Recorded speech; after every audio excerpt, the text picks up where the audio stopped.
And so when I say Chinese, I want you to scream out the nation that's associated with this. For example, if I say Chinese, you're going to say what? China. All right, let's say it with authority. When I say Chinese, you say what? China. All right, that's just a test right there. So here we go. Chinese. China. Russian. Russia. Italian. Italy. German. Germany. Swedish. Sweden. Korean. Korea. Egyptian. Egypt. Nigerian. Nigeria. Black. Exactly. Nothing. Tell him, Pastor. Tell him, Pastor. Black, nothing. Yes. I hope you were able to successfully identify the issue. The lion won't sleep tonight, 'cause we woke now, and we woke now. I said the lion won't sleep tonight, 'cause we woke now, and we woke now. They want us to sell our souls to barter profit, like God's property. It's hard to market, so we steady to aim, keep your eyes on target. 'Cause when you got the drive, yeah, they'd rather you park it. But I don't valet, you ain't getting these keys. I'm keeping close hands, I'm on bended knee. I'm just a reflection, dealing with 8 sections. Art mixed with life, you can feel the convection. Your lion won't sleep tonight, 'cause we woke now, and we woke now. I said the lion won't sleep tonight, 'cause we woke now, and we woke now. I said the So we're supposed to we're just being told that anti-Semitism is now criticizing Israel. Anti-Semitism is anything they want it to be. They can't even define it. They admit in this bill that they've passed through the House that there's really truly no actual protection for Jews, but they're just making it up as they go because they want to say, well, but Semites, which we shouldn't even be using that word anymore because most Jews who practice the religion of Judaism are culturally Jewish, even if they don't practice the Jewish religion, but they're culturally Jewish. Like many are culturally Christian.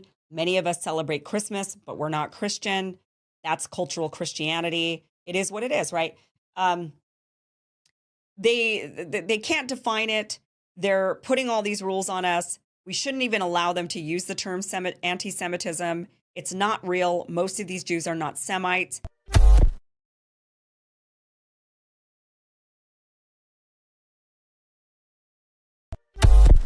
You can convert to Judaism. You can't convert to a blood family. You cannot convert to a race. Judaism is a religion. That's all it is. Judaism is a religion. That's all it is. Judaism is a religion. That's all it is. And here's what I would like to say to you, Rabbi, since you're quoting scripture, okay? The one that's relevant to me is woe unto them that call evil good and good evil, that put darkness for light and light for darkness. And if you'd like to dive into a little more scripture, I think what's relevant is Revelation 3:9. Behold, I will make them of the synagogue of Satan, which say they are Jews and are not, but do lie. And I'm speaking directly to you, Rabbi Shmuley. Revelation 3:9. Behold, I will make them of the synagogue of Satan, which say they are Jews and are not, but do lie. Revelation 3:9. Behold, I will make them of the synagogue of Satan, which say they are Jews and are not, but do lie. And I'm speaking directly to ancient cults and the bloodlines that continue to these generations. And I think you're the first survivor, perhaps, who's actually detailed how that has continued over the ages. So if you could maybe expand on that a little bit, I think the viewers would find this fascinating. What specifically would you like expanded on? So what was the cult that you mentioned earlier, the ancient one? The cult of Baal, B-A-L. Oh, yes. B-A-L. Yeah. I know very little about it. My family masqueraded themselves as Jewish publicly. But behind closed doors, you know, at Passover dinners, when I was drugged, would admit, we are Satanists. Praise be the honor to God and that Holy Spirit, which is passed to the head of this time. Bless you, sir. Organizers. Pastor, thank you for allowing us to sit in on the service. Instead of doing the second service, Stephen Dixon, we would have had to film. We got off. We got left. Thank you for allowing us to do that.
Genesis chapter 11, verse 10 explains the genealogy of Shem.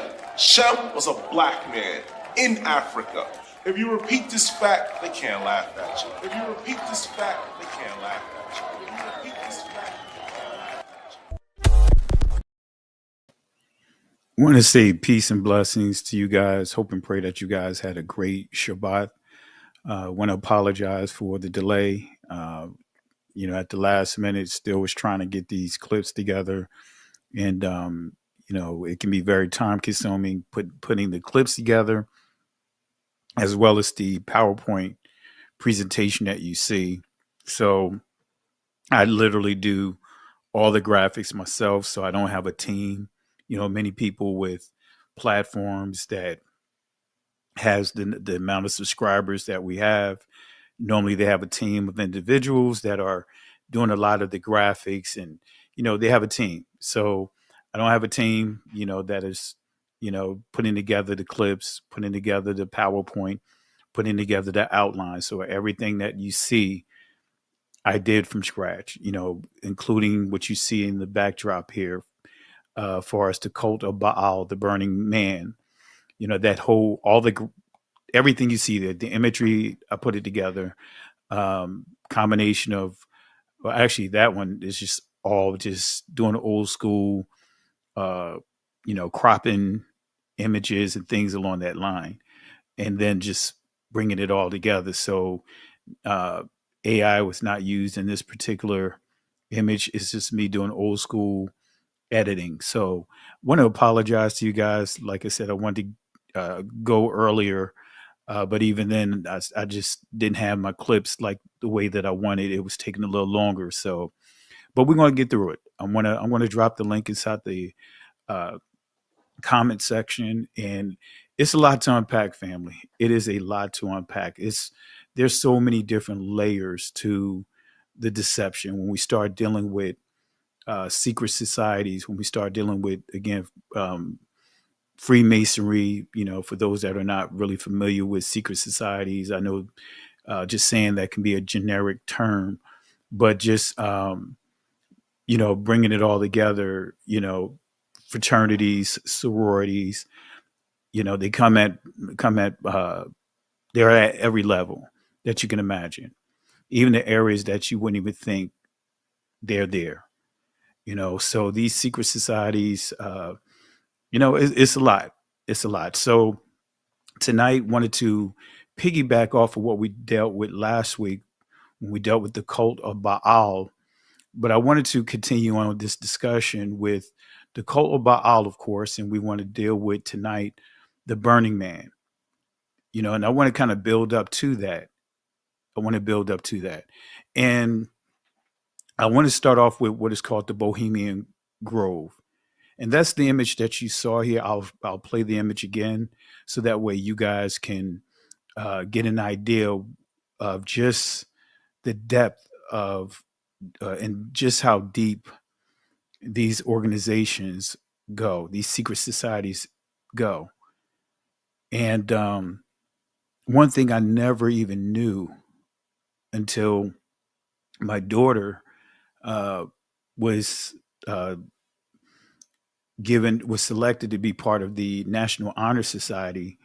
I didn't know until went there to the actual ceremony. I'm thinking this is going to be, something simple, like a, you know, and kind of like just a introduction to whoever's there. They getting awards, that type of thing.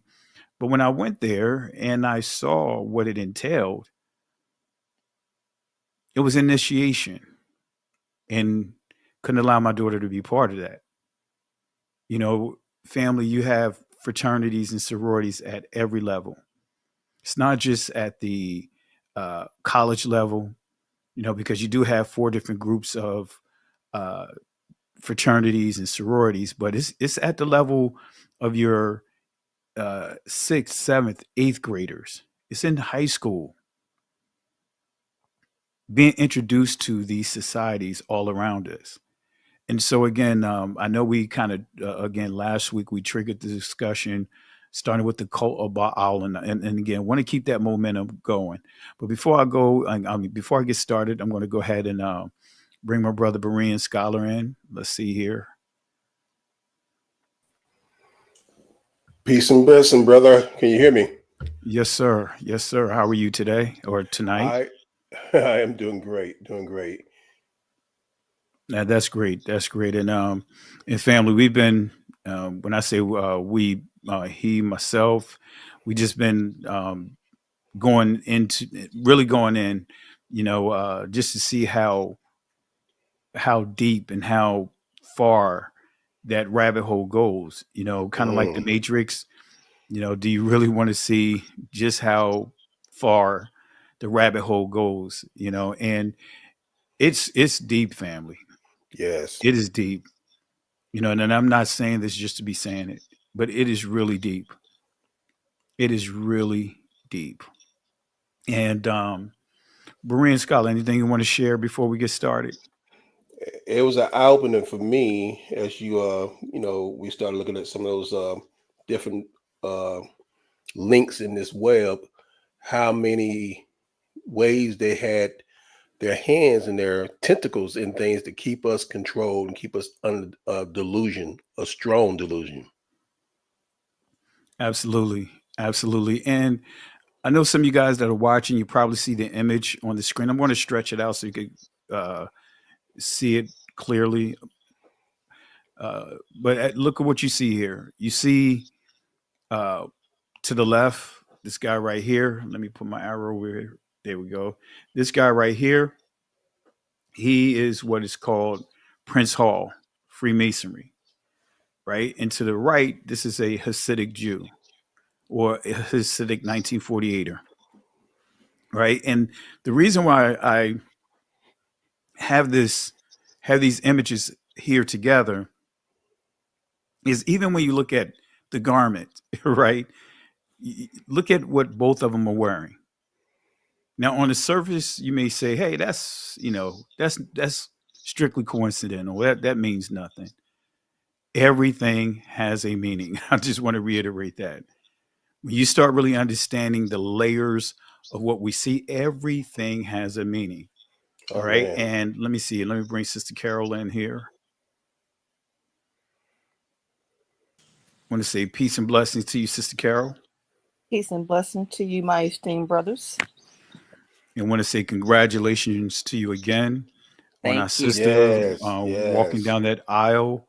Not marriage family, just, but just, receiving her master's, just congratulations, going through the ceremony. But really want to say congratulations, with your hard work. You put in the work. I know when you first started, yes, what I mean? And you're teaching and going to school at the same time. Wow. So congratulations on the major accomplishment. So we celebrate you here. Really appreciate you.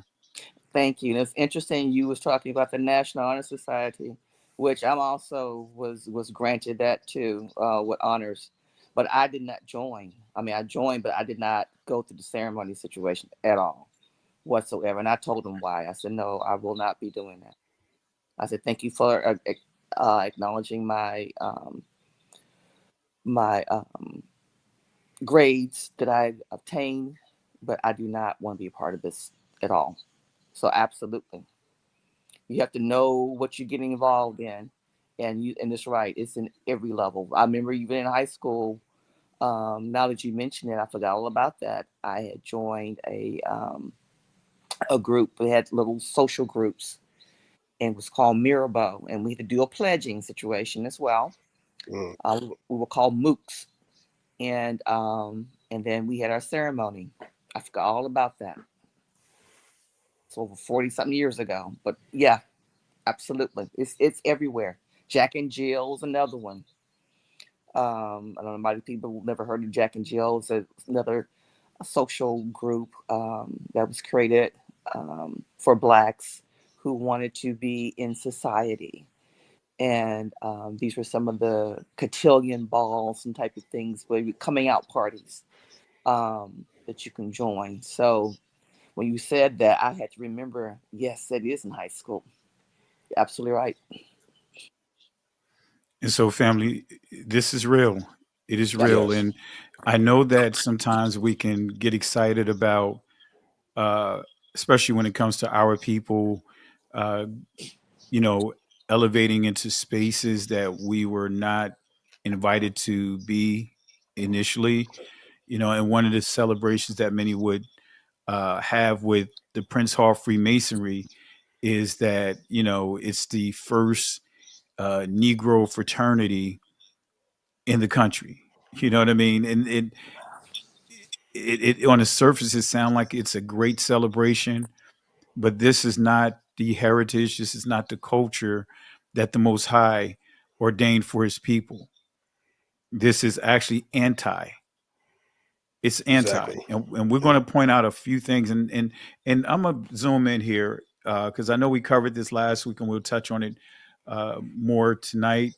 But family, I'm gonna zoom in so you guys can take a look here, and I'll play a video too, so you can understand this. We covered it last week, but let me zoom in here. Right? Remember we talked about the Tensifera, right? Mm-hmm. And these things, like this symbol here, this is not, just them randomly throwing it together, right? And especially when you look at this square and the compass, you can actually see the map. Whether it's we call it the Baal, the map of Baal, or the Tensifera from from Judaism, but none of this is just happenstance. All of these images serve a purpose. And that's the point that, family, I just want to make sure you guys understand is that these guys are very, very detailed, right? They're very intentional with what they do, right? And I know some of you guys will not even think about this guy right here being part of a lodge or anything like that. So I want to initially, I wasn't going to do this because I'm still working on this part of the presentation, but I'm going to show you guys before we get into the other stuff. I want to start with this guy right here. Look at this here. Solomon's #1, the Solomon's Lodge #1, right? Grand Lodge of Ancient Freemasons of South Carolina. I'm still putting this together, but I just want to show you guys this. Right? This is from their website. Freemasonry is the oldest organization. Let me just zoom in. Masonry is the oldest fraternal organization in the world. It is dedicated to promoting improvement in the character of its members. A Mason is taught to be a good citizen, to be of good character, and to care for those less fortunate. Freemasonry traces its roots to the Middle Ages. It is from association of stone masons who built the magnificent cathedrals, castles, monasteries of Europe that the fraternity started. Goes on to say these groups eventually began to accept members who were not not actual working masons. They adopted the term accepted masons, and Freemasonry was born. All right. So this is very key here, right? Because this is tying into Charleston, South Carolina. This is tying into Charleston, South Carolina. This is also the development, of ancient and accepted Scottish rite of Freemasonry. In 1801, the Supreme Council of the Scottish Rites, the first of its kind in the world, was established in Charleston, South Carolina. Now, I know you guys like, well, what does that mean? Well, why are you showing me this? And I know I didn't put it here, but let me see if I can copy this link over. But this lodge here is a 1948ers lodge. This is the 1948ers lodge. I'm saying it that way because the way that they're flagging channels and all that stuff, especially you guys already know how we roll over here. We don't support those guys whatsoever. And I think I'm one of the very few channels that has been very consistent at calling these guys out. So they're coming up with ways of trying to suppress our voices, but we're going to still bring this truth out. But I just wanted to let me see if I could do it real quick. I just want to go to the site real quick, and I'm going to show you what I just mentioned. Any comments, guys, while I pull this up?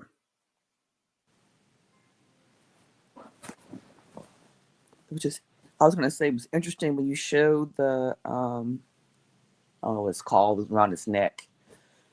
The figure above the compass, you actually see that Shekinah right above it, very clearly, around his neck. Many times I've seen that. I never paid attention to that until you showed that. That's good. Yes, that's a good eye. And guys, they are coming up with different ways to suppress the truth from getting out. And that's where people like Pastor Richardson and others who are trying to get the truth out, they are stifling their channel. They're knocking off subscribers. But people like yourself, if you're listening right now and you're learning and you benefit from this, please please comment so we can break the algorithm. We can stop them from suppressing the truth. The more people who comment, the more people who share and like, the harder it is to do that. So that's the way we can overcome all those all the schemes of the enemy. Absolutely. I appreciate you bringing that out, because family, it is very important. Very important. So what I'm going to do here, you guys know I'm always adjusting stuff. So I'm going to put this here, family, and you probably can see this. I'm not sure if you can see it on your screen, but let me go ahead and toggle back over, because I want you guys to see what I see and understand that this is real. When I say this is real, they have their hands in everything, man. And this is the thing that they tend to get overlooked.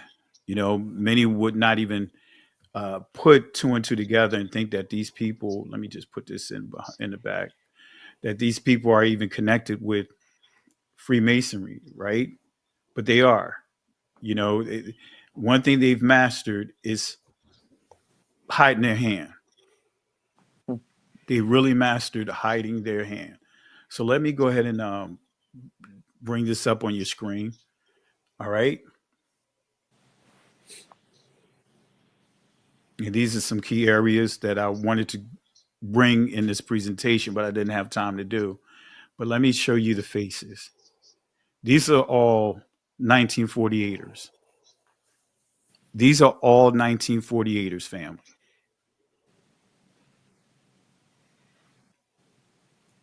These are all 1948ers.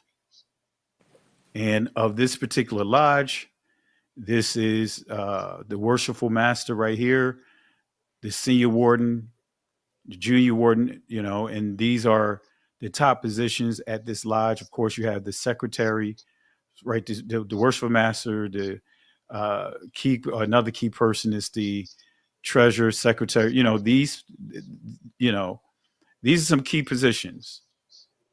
But this is the head position right here. Yeah. Right. And each one sit in a certain position of the temple. Right. Yeah. And that's when you start getting into the 3 lesser lights and all of that. But we're not going to go into the details of it. But I want to make sure you guys understand. These are 1948ers. These are of the, I like to say, matter of fact, I'll say Jutes. The Scythian like Jots, the Jutes, right? Right. So these are those people right here. And what's important for you to understand, not these individuals here, because of course they didn't live during the time, but it was this lodge and the members of this lodge that actually put together, that designed the entire infrastructure, the entire layout of Charleston, South Carolina, which went by the name of Little Jerusalem. The whole layout. And I could go right down the list of all what they had done there. Everything that you see there, from the United States Customs house, the whole layout is laid out as a chessboard. And the position and I literally did my research on this. And if you guys remember the Road to Savannah Part 2, I used a lot of the imagery of that, because checkmate is our ancestors being at the slave market. That's checkmate for us. But the whole thing, that whole layout, it means how they control our community, the stronghold that they have on our community. Right. And so, you know what, we're not even going to get into, and I see someone pointing out liberalism. Now, I'm not just going to put it on liberalism, because when you start understanding both sides was part of this lodge, when you get into Freemasonry, it doesn't matter what side, what type of politician you are. And this is when we start studying the presidents of this United States. What's that? The top, the popular fraternity, is it I can't remember, is it the Bones or Skulls or something like that? Skull and Bones. Skull and Bones. You got Democrats and Republicans all part of that. That's right. Doesn't matter, see, they created this illusion that there's a split. You got the Republicans on one side, the Democrats on one side. When they go to this lodge, they don't even talk about that stuff. When it's off the record, behind closed doors, guess what? They don't even talk about this stuff. Many of those politicians, they share the same townhome up in DC. Right. That's right. But on the surface or in front of the cameras, they'll give you the illusion as if they're going together. Going against each other. But many of those guys are sharing spaces up in DC. So don't get this, when you start getting into these secret societies, it's not about what party you're about, what party you're in, whether you're a Democrat, Republican, independent. Because now you get into a different type of order. And they're on both sides. Both sides. So I just want to make sure we don't get into that political stuff, that liberalism, because that's that thing that many will bring up, whether, especially those that are on the right, they're quick to say liberalism. I'm not saying the person that posted that here, that's where you are, but that's when I normally see that's what tends to come from those that are supporting the Republican Party. Here on this channel, we don't support none of them. Nada. And that's part of the deception. As long as they playing both sides, just like when I was growing up, I used to love wrestling, and I ended up going to a wrestling match, and I saw that it was fake. Then I found out that they talk and have fun. They have fun and go out and celebrate with one another. This all a show, and the politics is to keep us at each other's throats. As long as they do that, they keep us under control. Yeah, that's part of the deception. Absolutely. Absolutely. Let me see if I can zoom in. Sister Carol, any comments? No, you're right. Absolutely. What you said. We're the same people. They're all friends. It's all one big family. And we're the ones being suckered into thinking that it's something different. It's not. And see, I zoomed in for a reason so you can see the names on the walls here. These are Jewish names, members over since the lodge began. These are Jewish members. This is 1948ers that are part of this lodge over the years. You call them legacy.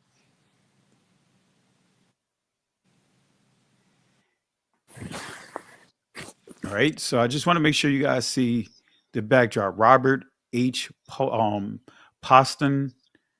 Over here we see that's an Oscar. Actually, just the same wall, but you're seeing more names on this side here.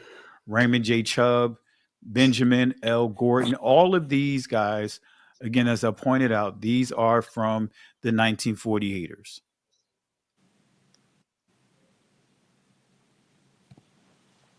So I'm just scrolling down. Now, what don't you see? You don't see a Negro. Nope. Not that level. Nope. You don't see it here. Never and will. Charleston is filled with us. And you never will.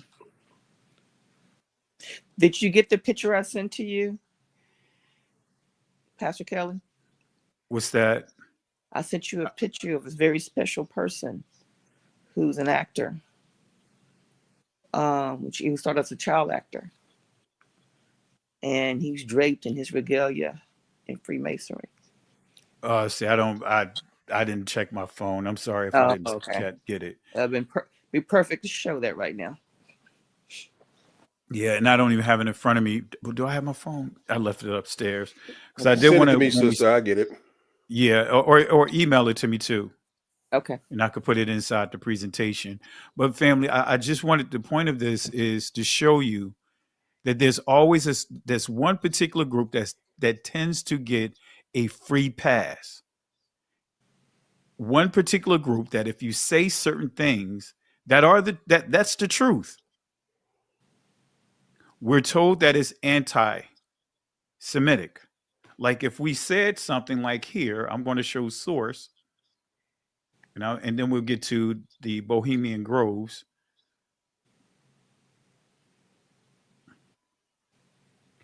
If we say or point out this here about who dominated the transatlantic world war, it's considered anti. Even showing their own sources. Now, one of the guys by the name of what's his name? DaCosta, he was a Freemason. Actually, all of them were, that I'm going to point out here. But I just want to, and I'll get to that here real quick. As you see here, 18th century, Jews participated in the triangle trade that brought slaves from Africa to West Indies in their exchange for molasses, which in turn was taken to New England and converted into rum for sale in Africa. This guy right here, Isaac da Costa, David Franks, Aaron Lopez. Look at this here. Dominated Jewish slave trading on the American continent. This right here is Charleston, South Carolina. And he was part of this lodge here when you do the history. That's why when you look at this image here, let me go back here.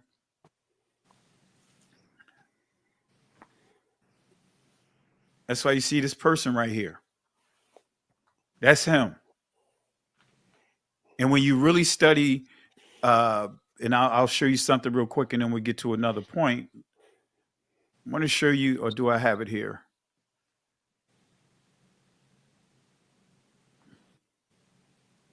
Yeah, let me pull this up here. I have plenty more. These are advertisements of selling slaves. These are slave auctions in Charleston, South Carolina. Right? This guy right here, Jacob Cohen, he and his brother established a record in South Carolina, in Charleston. They sold over 600 slaves in one setting. Wow. They hold a record, even though, more had been sold. But that entire Charleston, South Carolina was put together by Freemasons, Scottish Rite Freemasons, who established, as we just pointed out here in the Americas, was established by these guys. But look at the names that you see here: Joseph Bryan, Jacob Cohen, Jacob August, Elijah Slack, Leah Menace. All of them are selling slaves.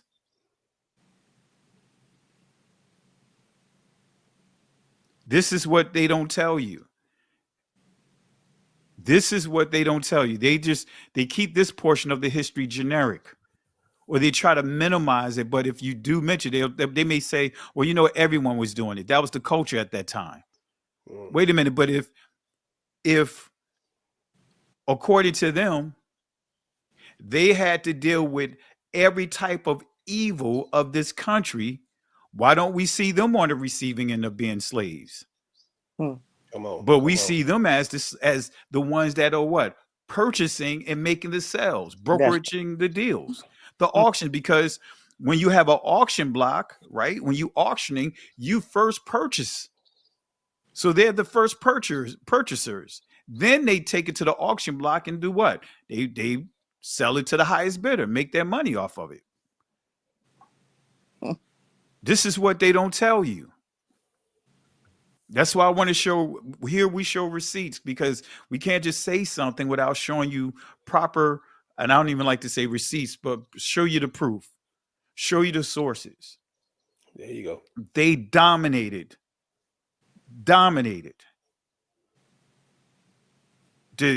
Everywhere they went when it came to our people. They dominated the transatlantic world war here in the Americas, down in Brazil, South America, all over. They dominated.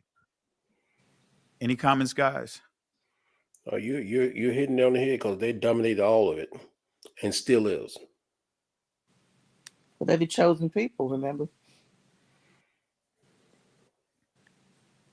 But this is part of the history we don't hear about, right? Talk about everything else. But when it comes to this here, you don't hear these guys talking about this. They were able to manipulate what we see around us, as far as the publications, to pushing them at the forefront, as if they are the ones that were subjected to the worst kind of hatred. Exactly. And they have been on what? Both sides of the fence with our people.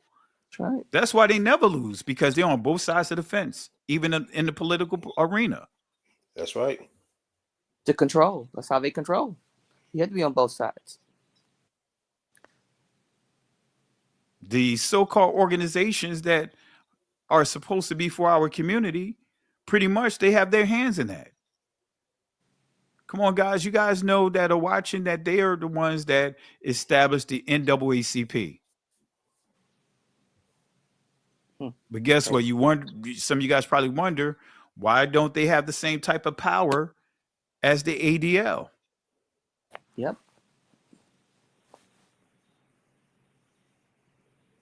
So let's deal with this here, right? And we're going to tie this into the cult of Baal. What is the Bohemian Grove?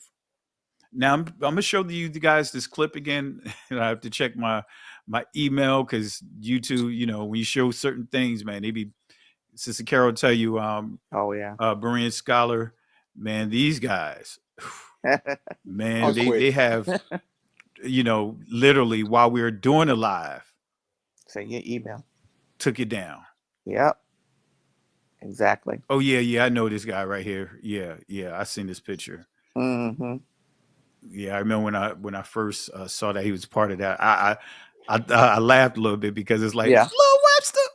Yeah, Lil Webster, exactly. I You did know, before it too, but it happened to pop up today on my phone. I mean, I had saved the picture and it popped up in my memory, and I got tickled. I said, "Oh, this is perfect for his presentation." Yeah. Mm-hmm. What you talking about, you? And that's Gary Coleman. That's Gary Coleman. Yeah. Yeah. We're talking about Lil Webster, the other little one. Webster. Remember Webster? Yeah, Emmanuel Lewis. Oh man. Mm-hmm. Yep. Well, that's the thing about it. That's how, like I said, it's all deception. A lot of people when I grew up got into these organizations, just like you said, Pastor. They thought it was something that would helping our people get to another level we didn't have access to, and they get into them. Now some find out and get out, some don't.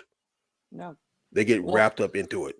It started with the children who were born of the slave masters who who were half white and half Negro, and they wanted to keep their children in a societal situation, so they allowed them to create a lodge and be their gatekeeper. Well, even with that, actually, this is where you start getting into Prince Hall. Right.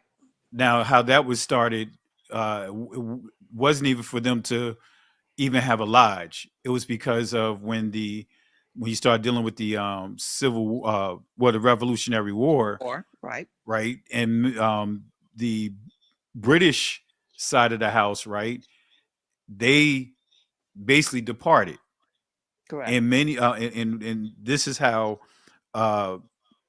Prince Hall was able to establish his, because initially they would let them march with them, but they would never give them a charter. Correct. But when they, like I said, when they left, far as many of those British based lodges left, right, due to losing the war, Prince Hall was allowed to get official charter from what they call the Mother House, or whatever, the Mother Lodge.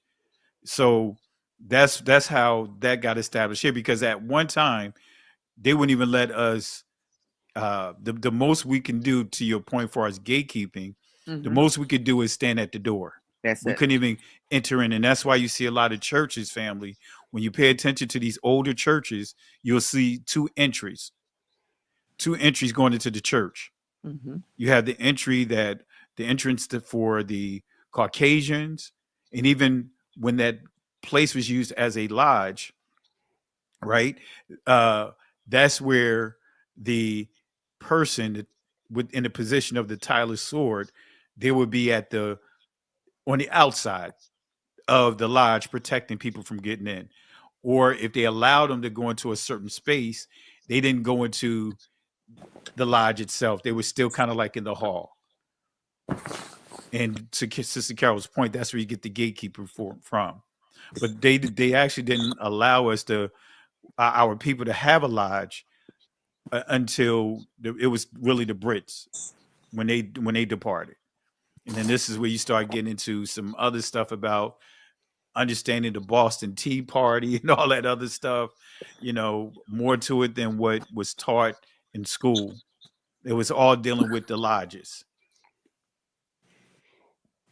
and dealing with the charter. But but but to your point, but that's where when you start dealing with the term gatekeeper, in a nutshell, that's what they used us to protect the lodge. Kind of like that dog you had protecting the house. So if you hear that dog bark, you know something's going on. Correct. That's it. That's exactly it. Right terminology.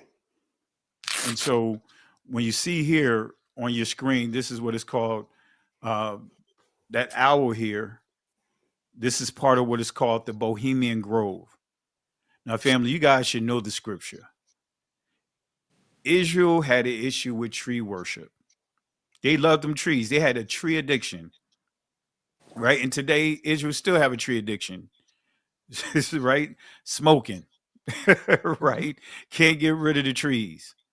So here, especially when we start looking at this owl for the Bohemian Grove, it's a lot of layers to it, and we're going to unpack this here tonight, and we're going to tie this into what is called the Burning Man. All right, so the Bohemian Grove, and let me play this video again for some of you guys. This video clip again for some of you guys that may not be familiar with it. I didn't have time to put more than one clip. I wanted to give more, but let's just show a clip again, give you an idea of what we're dealing with or what we're discussing.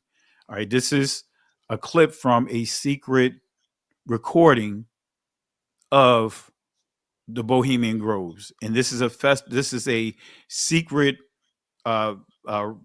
ritual that's only for men. And matter of fact, Alex Jones, when he was bearing witness, because he actually had a secret recording going on too, and he talked about how Danny Glover was out there. Yeah. Right. So, but this is a clip from it, just so you guys get an idea that are watching. This is a clip from it.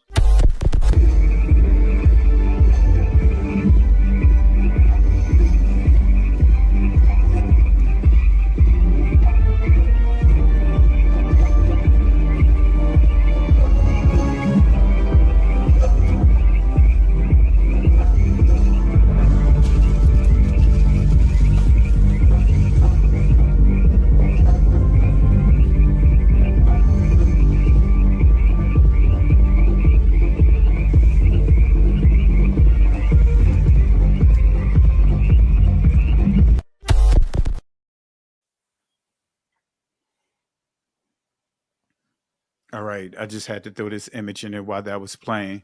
So that is part of the ritual. The video I got the clip from, the video is like an hour and a half in its entirety, but the guy is showing recordings of before and after. I mean, before and during the ceremony, and you could get into major trouble. Actually, you could lose your life. Going on this property authorized rather. So this here, let me show you the image here.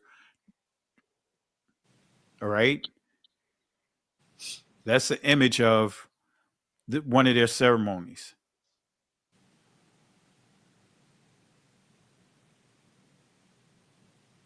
And this is them. Look at the hat. What's that again? I'm sorry.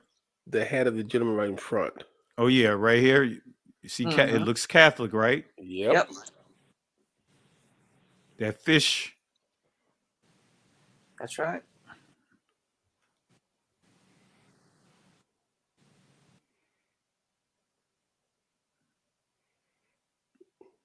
And so, family, when you start understanding the position of this altar, right, this is where you start getting into the belly of the beast. Now, the Baal statue, this will be in like a cave inside the stomach of Baal, the statue itself, and so that anyone that they were sacrificing will be thrown into the furnace. So this is just giving you an illustration on exactly how, a snapshot of one of the ceremonies as it was taking place out in the woods for this particular event. And so the Bohemian Grove is a 2,700 acre private campground located in Monte Rio, California, owned by the Bohemian Club, a San Francisco based all male club founded in 1872. And what's interesting about it, I even tried to go to their website. Some of these places will have a website. I was like, let me go to the website. Let me see what I can get off the website just to get an idea of what they're about. Zero. Only thing you see when you get to their website is just a login prompt. Yes, you don't see anything outside of that, just a login prompt. And then there's a link saying something for employees. That's it. They have nothing on there. High security.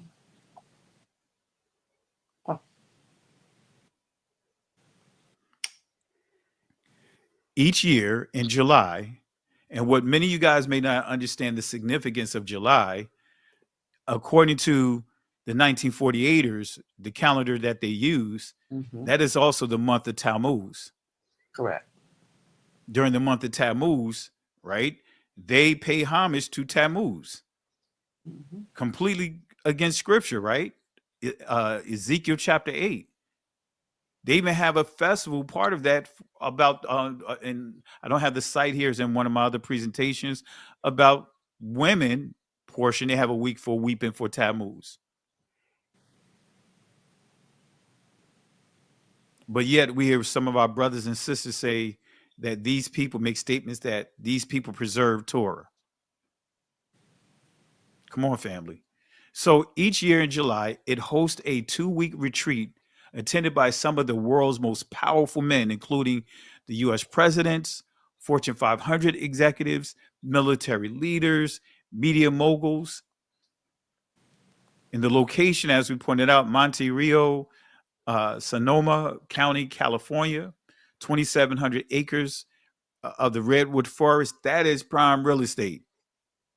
The Redwood Forest is nothing to sneeze at. And they have 2,700 acres of that. Is that crazy or what? Right? When you study this, right? That never Go ahead, catches, sis. I said, it never catches on fire. Never.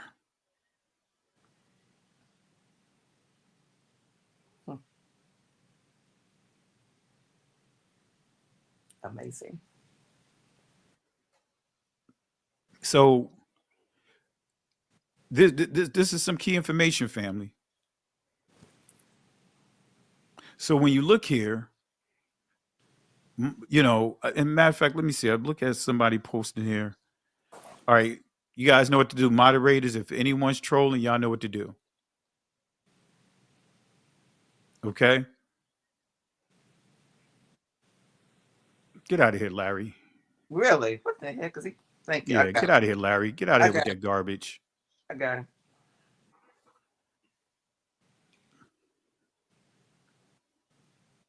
You tell he's a troll. Exactly. Probably the one, Irish were slaves too.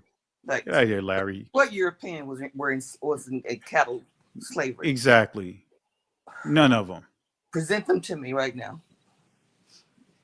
But anyway, so family, going back over to here. So the location, Monte Rio, Sonoma County, California, 2,700 acres of redwood forest. Ownership, private Bohemian Club. You're not pulling up anything on that. Membership, elite, mostly white males, largely Republican, and overwhelmingly influential in business, politics, and media. So the Bohemian Grove is known for bringing together former and sitting U.S. presidents, cabinet members, federal judges, CEOs of major corporations.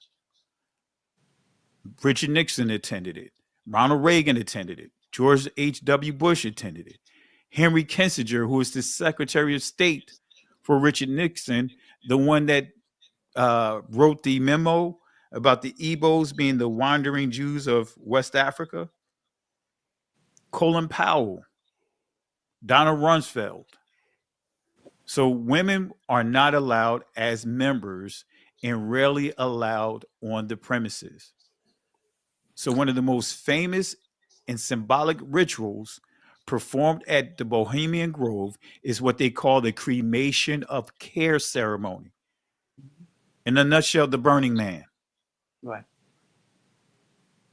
And family, I didn't put my notes in here because of the sake of time. I was trying to pull it all together. If you guys understand history, if you say you Israelites, you're part of the Israelite culture, we should not be cremating our brothers and sisters.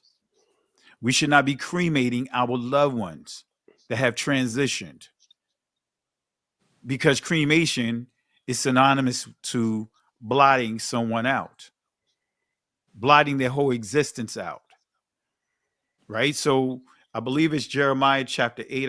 Let me just read something real quick. I'm not going to pull it on the screen, but just so you guys can understand this, because what we see happening now, cremation is the thing that so many are doing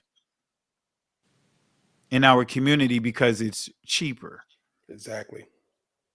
And family, you know, none of us should leave the burden of, should the Most High don't come back, return during our lifetime, none of us should be leaving that burden up to our loved ones that are left behind to figure out what they're going to do with you. You should already have that mapped out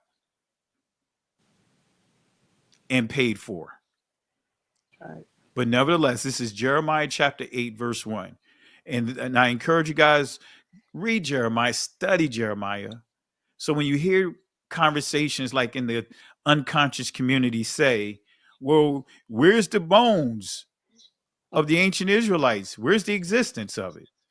Well, when you go to Jeremiah chapter 8, it explains it. It says, at that time, saith Yahweh, they shall bring out the bones of the kings of Judah, and the bones of his princes, and the bones of the priests, and the bones of the prophets, and the bones of the inhabitants of Jerusalem out of their graves.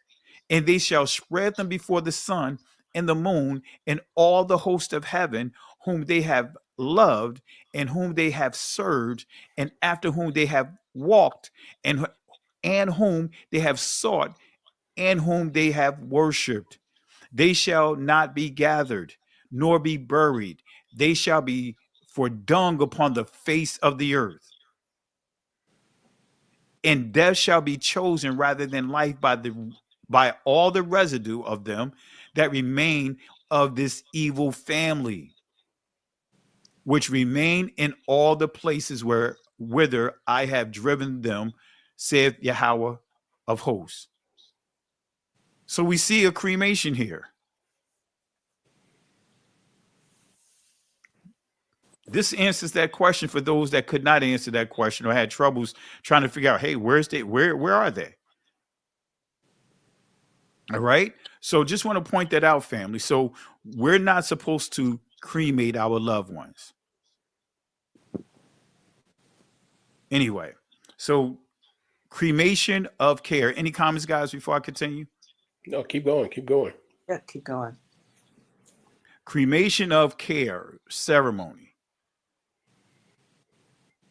take place before a 400-foot stone owl that supposedly represents wisdom. Right? These numbers are not just happenstance. It's not random numbers, and we'll talk about that in a second. 40-foot stone owl. It involves a mock human sacrifice performed by men in robes. It symbolizes the banishment of worldly concerns to allow the elite to relax. So the Bohemian Grove is often linked to other secret societies such as Skull and Bones, Freemasonry, the Bilderberg Group, the Trilateral Commission, the Illuminati themed global conspiracy circles. All right. So could the founders of this group possibly crypto 1948ers? See, when I did the research, and not just on this here, on the surface, right, they try to tell you that they're not, but all their behaviors point to being part of the 1948ers. Mm-hmm. Interesting you say that because Drake, rapper Drake, he promotes the owl on his clothing, his album cover, everything he owns. You will see the owl on there, and you know he is part of 1948er. Yeah. Wow. And you will see these owls on parking spaces. If you go in the garage, you will see an owl drawing on the wall in the parking garage. And guess we see it also too throughout Charleston. Yes. You see that owl, the owl that you see on here, you see it all through Charleston. And guess where you also see it at? This owl. If you look closely on your $1 bill. Yes. It's tiny, it's very hidden. You won't notice it unless you're really looking for it. Mm-hmm. Let me see here. I was going to pull up the image. You said Drake?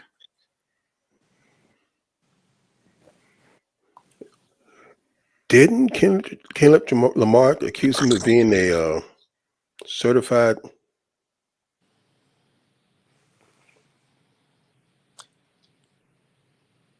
Yep. I'm looking at it right now. Accident. I'm going to answer somebody in the chat. An accident caused by fire, an individual dying due to the accident and fire is not the same thing as you purposely cremating your body. There's two different things. Crashing in a car accident or fire in a house, that is two separate things. That is not the same as you purposely sacrificing your body in a cremation, in the crematory. That's right. Let me see. I hope that answers your question. And why pastors look at that information when I said that, because if you've been listening to some of these lessons, you know the whole line of that behavior of messing with kids is aligned with the 1948ers. Right. Then he said that. Well, wait a minute. Well, that was the whole thing about him being one of them, a pedophile. Mm-hmm. And look at, just to Sister Carol's point, what do you see here? Mm-hmm. That is his logo. Yep. There's a clothing line with that. That's two. Very intentional, family. Mm-hmm. Don't think that they just randomly pick these things out of the clear blue. Very intentional. So the early Bohemian Club figures were crypto 1948ers, right? One of the guys that, when I did the research, that was part of the founders of this was Mark Twain. That was pretty interesting when I discovered that. I was like, Mark Twain, okay. But then at the same time, I'm not surprised. So the early Bohemian Club figures were crypto 1948ers, or at least closely affiliated with 1948ers' heritage, culture, or philosophy in ways that were deliberately obscured due to social pressure of the time. But nevertheless, you see, it's like walk like a duck, talk like a duck. It's quacking. It's a platypus. But that's what they want to tell you. That's what they want to tell you. Mm-hmm. Right? And I didn't put it all in here because that would have taken a lot of time to go through. But who or what is this owl? Who is this owl? What is this owl? What is it all about? The owl in connection to, the owl that we see here is connected to Lilith. Excuse me, the typo here, but the owl in question is connected to Lilith. Appears both in biblical scripture and in later Jewish or 1948ers mystical traditions. And we might as well knock this thing down real quick, because this is going to knock down a piece of mystical literature that some of our brothers and sisters are embracing as if it's biblical, ancient text, which is not. But let's deal with Lilith, right? We're going to show you what the scripture shows and tells us who Lilith is.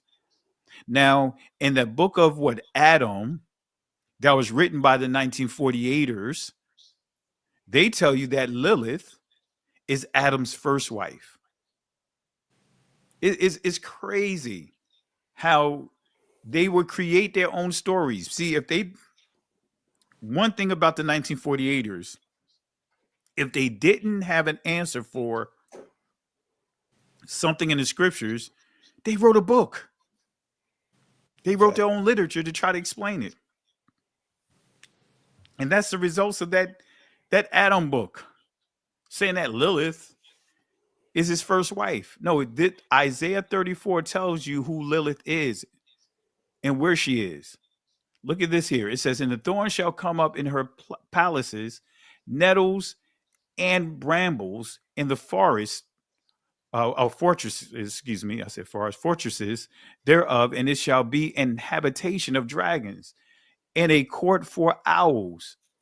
The wild beasts of the desert shall also meet with the wild beasts of the island, and the satyr shall cry to his fellow.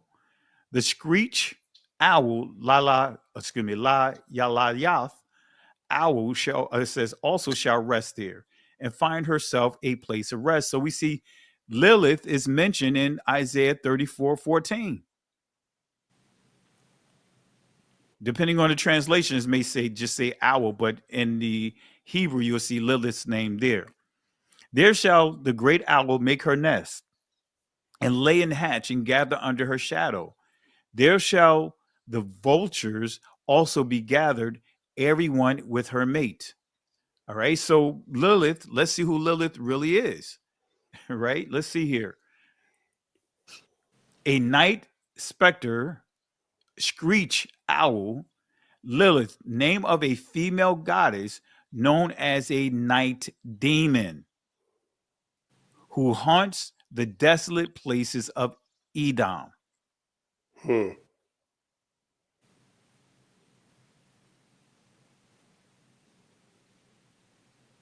Let me make this clear. I see someone posting, no, there's not several versions of Genesis. There's only one version of the Genesis, and that's the truth. Anything outside of that, the law and the prophets, they are not authorized versions. They're not other versions. They are what false pseudo books that was written. Many of them were written by the 1948ers. So there's not several versions unless you're referring to Bible versions. And even then, they all will not say anything about Adam having a second wife, Lilith being his first wife. Let's put some of this stuff out of here. And I just mentioned to this person that it's a false book, and they still putting. Let me ban this person. I got it. I already got it. I just got it, sis. Family, don't grab hold of any of that foolishness. Anything that contradicts Torah, right? Anything that contradicts those first five books, leave it alone. And that's a working example of why all those so-called mystical books are out there, and all these other things are in there, so it would cause confusion. That was a working example. Exactly. And Don Blunt, I just gave you the information. Show me cremation in the scriptures. The scriptures makes it perfectly clear that the Israelites were buried, to the point that Joseph asked for his bones to be moved, to be carried with the Israelites. So once they found their location, once they got to their location, once they got to the promised land, they would be buried. They would be buried in the promised land. So there's nowhere in the scriptures that you see any cremations. You'll find that in cultures such as some of the descendants of Japheth, like the Vikings, and Babylon. other cultures. I mean, groups within that. Babylonian. So Don Blunt, I'm just going to say this. I'm saying if people can't afford it, I'm saying we should be able to afford it. That's right. It's the responsibility of each and every one of us to make sure we take care of that. While One you're of the alive. saddest things that I saw is a young man at the time who was 24 years old, and I was having a men's huddle at the ministry. He living a crazy life, 2 children. And I asked him a question, if something happened to you, what's the backup plan? What's the plan for your children? What's the plan for your parents? How would they bury you? And he said he's not worried about that. And guess what happened? A month and a half later, he gets locked up and he gets murdered in jail.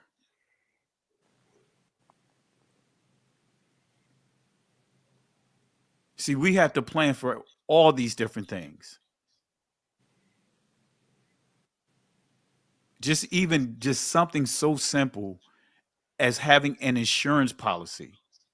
I can't get with the thing that can't afford it, because our grandmothers and great grandmothers and great grandfathers and the latter generations didn't have nearly the amount of resources we had, but they made sure they had insurance. Exactly. So that way they can be buried properly. Go buy your own plot. Go into a funeral home and start a payment plan to set up your own burial. Exactly. It's funny because that's the only time I've seen a person of another color come to my house as a child. It was my mom paying on no insurance. Exactly. So it's no excuse. No, it's no excuse. And actually, according to scripture, we're in error. Thank you. We are. And what's really sad and pathetic is this GoFundMe situation when somebody died. Yeah. Posted it on social media, begging for people for money for a funeral. Yes. Come on, family. I've seen it too many times. GoFundMe should never be used as an insurance policy. Poor people. Well, poor people. My mother and family were poor people. They took care of their burial. So there's no excuse either. And my mother was too. Poor. We lost my father when I was trying young. to tell you. You can save $1. That's what I'm saying. Stop all this excuse and take care of your personal business. Exactly. It's an order. Can you be buried on your own property? I'm not going to go too deep in all of this because I don't want to be sidetracked with all of this. Right. If it's your property, yes. But it has to meet certain requirements, of course. And it's in whatever state you're in, they're allowed. Exactly. So we'll do a separate teaching on that. But right now, I just don't want to get too deep into that portion of it. But family, I'll say this again. Each and every one of you guys have a responsibility to make sure that your finances is covered.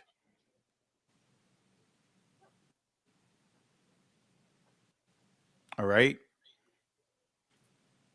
I'm going to say this again. If I see anyone post any foolishness, and I'm being respectful with it, any foolishness of stating that Adam's first wife was Lilith, and I'm showing you with scripture, we already know Adam only had one wife, but I'm showing you with scripture who Lilith really is.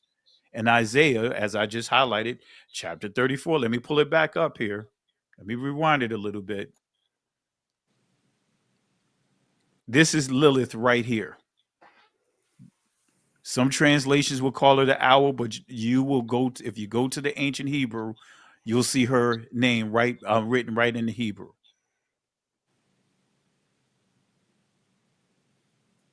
All right. So please don't post any of that pseudo junk stuff here. Adam did not have a second wife. That is a book that was written by the name stealers, and I'll leave it at that.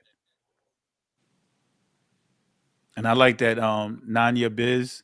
If we stop wasting so much money on nonsense, we can have money for insurance. That part. Come on now. I see people, I know people that lives in the projects, but they could get to Cancun. They go on more vacations than I've ever been on. Among other things. Exactly. Giant screen televisions, the whole nine. $7,000 bedroom suites. Eating better. Come on now. Anyway, let's get back to this. Yeah, let's go, Pastor. Like I said, the enemy is trying to stir up and confuse. That's what that's exactly. That's all it control. is. Let's keep going. All right. So, family, again, if moderators, if anyone posts any nonsense about Lilith being the first wife of Adam, get out of here. Get them out of here. All right. So I just showed you a scripture where Lilith is written about. Isaiah chapter 34. And Lilith, let's look and see who Lilith is again. Screech owl. Name of a female goddess known as a night demon. So this passage is a judgment prophecy against Edom and Babylon, portraying desolation filled with demonic or unclean creatures. Lilith, the owl, and see, you'll see Lilith like some of the cartoons, like the ice. What's that ice cartoon that was very big for Disney? You had the two sisters. One was Frozen. Yes, that's Lilith. Lilith is the one that dealt with the ice. And matter of fact, it was another movie. I can't think of the name of it, but it's a few movies you see Lilith there, a female with an owl mask. That's Lilith. It was another movie. I can't think of the name of it, but that's Lilith. Magnificent. I think it is. It was too, but I know. I see it, they have it in a number of different movies. Family, you're seeing Lilith all around you, but many of you guys just don't know it's Lilith. And that's Lilith. They have a lot of this stuff we're throwing over in movies. They had it. They had it in plain sight. Yeah.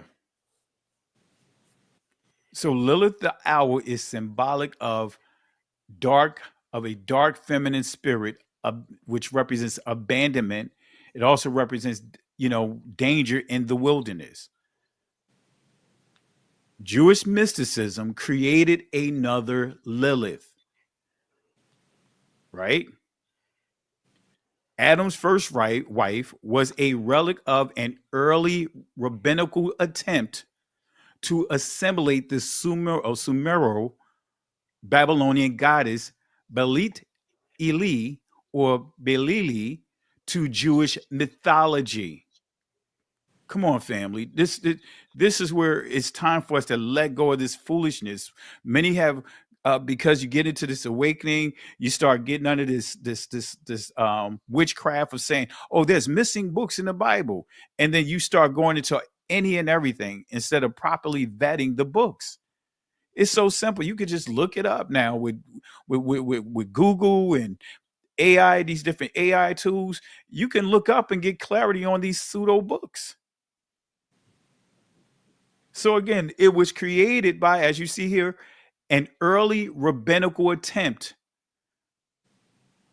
What didn't we just talk about the 1948ers? And last week when we dealt with that map of the cult of Baal, how they hijacked every culture. I even talked about it earlier today, how Josephus made a note of how the Greeks were hijacking and stealing from every culture. And one of the cultures that they continuously stole from was the Babylonians and the Egyptians. Come on, family. This is just that simple. To the Canaanites, Lilith was Baalat, In other words, the divine lady. On the tablet from Erg, so it's just that simple, family. And see, when it says Hebraic tradition, this is not Hebraic traditions. This is the 1948ers. Said Adam married Lilith because he grew tired of coupling with beast. Wait a minute. Adam married Lilith when it says he grew tired of coupling with beasts. This is saying that he's having relations with animals. Crazy. Exactly. And this is part of the Talmud. This is part of the Mishnah. This is what they teach, that when Adam, and I don't have the clip here, I didn't have time to put it here. They teach that Adam, before Eve came about, Adam dated all the animals. Come on, family.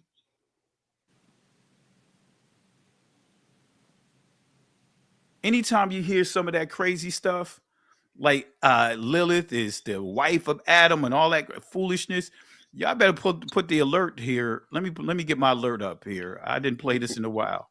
Y'all better go to this alert right here. Stranger danger! Stranger danger! Stranger danger! Stranger danger! You know, we teach the kids that if a stranger comes up to them, scream out stranger danger. We're going to have to get to the basics when you start hearing these so-called esoteric mystical doctrines that was created. And stop gravitating to everything you see. The foundational books, starting with the first 5, anything that contradicts that, you got an issue. Disregard it. Again, the 1948ers were creating all kinds of literature, like one of the books of Jasher that's floating around. So Hebraic tradition said Adam married Lilith because he grew tired of coupling with beasts, a common custom of Middle Eastern herdsmen, though the Old Testament declared it a sin. Come on, family. You know what it's saying here, right? It's saying that it was according to Middle Eastern culture, they were the shepherds. That's what they basically saying, were engaging in bestiality. Adam tried to force Lilith to lie beneath him in the mission. Come on, family. Let me just leave this alone. You guys, man, this is why the scripture says that we're going to barely make it. The elect are going to barely make it. I'm not even going to read the rest of that stuff, family. So Lilith the Owl connection reveals that the symbolism at Bohemian Grove, right? And these are the things here, dealing with the cremation of care ceremony. The Bohemian Grove is deeply rooted in ancient esoteric traditions, not random or theatrical, right? They are very calculated, right? Very intentional. Draws heavily on Kabbalistic and Talmudic archetypes, as we just pointed out. Represents a ritual control of conscience and chaos, possibly reflecting the elite's psychological framework for power. So we still see in all of these different connections and all these different events, or should we say rituals, I'll just call it rituals, you see the Kabbalistic foundation is there. All through these different fraternities, sororities, you see the Kabbalistic influence there. You know, any comments, guys? No, you are explaining all this very well. I just want the people in the chat understand this.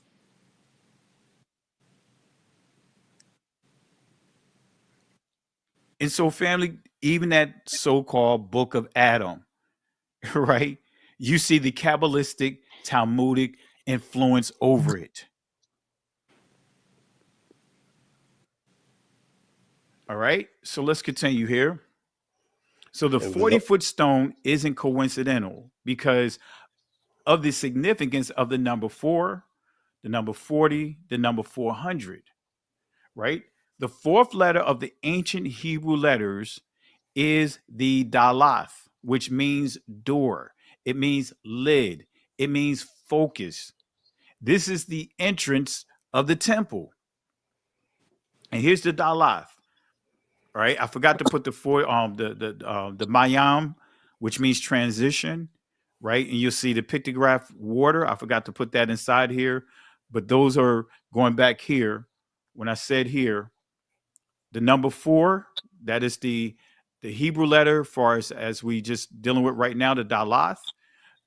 Numerical value is 4, the fourth letter. Then you have the Mayam, which is the numerical value is 40.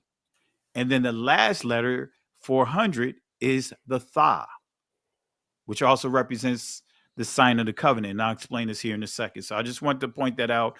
I just completely forgot to put the Mayam here. In Israeli, they'll say Mem. All right. But anyway, the fourth letter of the ancient Hebrew letters is the Dalath, which means door. It means lid. It means focus. This is the entrance of the temple, right? And this is that letter right here. All right. Door, gate, lid. It means focus. Numerical value is 4. And so this letter right here is the Bayath. And if we highlight this here, you'll see the entry. So the letters explains all of this if you really understood the letters. All right. And for those, I see someone commenting about groves. The groves, that is dealing with Ashereth, right? We'll get there in a second here, but right now I'm just focusing on trying to get through this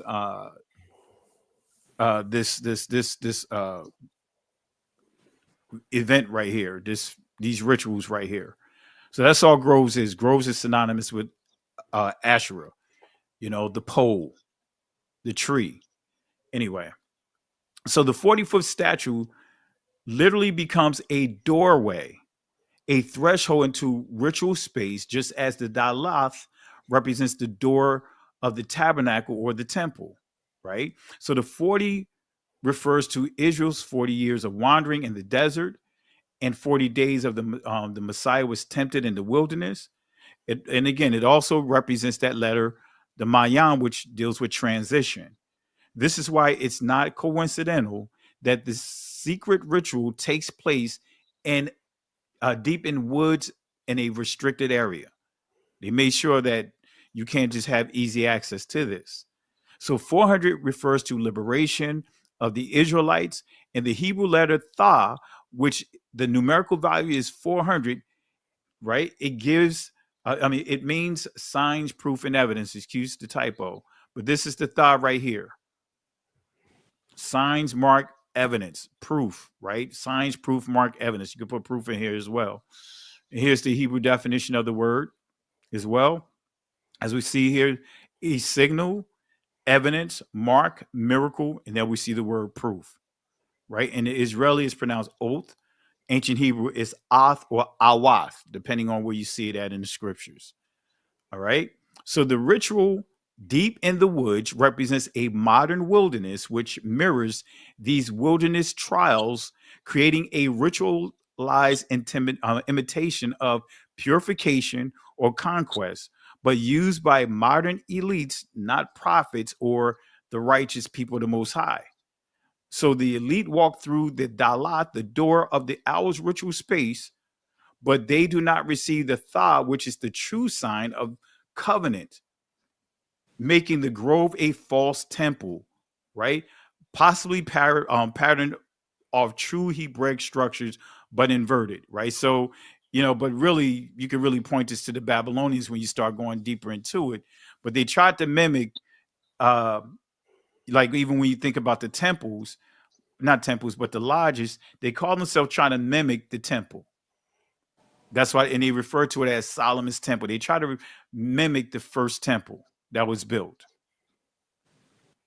And if you understand Freemasonry, they make a lot of reference to King Solomon. So the phrase cremation of care at the Bohemian's Grove is a ritual reenactment of the ancient fiery furnace or the belly of the beast connected to the worship of Moloch, or Molech rather. This is identical in structure and themed to ancient Molech rituals, which involved the following: fire altars, in other words, often within or beneath the idol. This is where we get the belly of the beast. Sacrifices, usually children. Drums and chants to drown out the screams. Ritual justification under the pretense of appeasing gods or achieving power. So the fire inside the idol represents the belly of the beast, in which the source of death disguised as power. So unlike Molech, who appears as a bull, the demonic dark owl supposedly represents corrupted wisdom and lures of secret knowledge. So at the top of this cult, at the top of the cult of the Baal map, you'll see two horns, and I'll show this in a second. One horn is the worship of Baal worship, and the other horn is human sacrifices. And they come together at the first circle, which forms the head that's called Canaanites. And at the bottom of that circle, within it, you see the writing tribe of Dan. So here's that map, going back to this map of Baal. Let me bring it up here so you guys can see it. All right. Baal worship, you see the horns, you see the head, the Canaanites, tribe of Dan. Any comments, guys? Deep. Right there in your face. Can't deny it.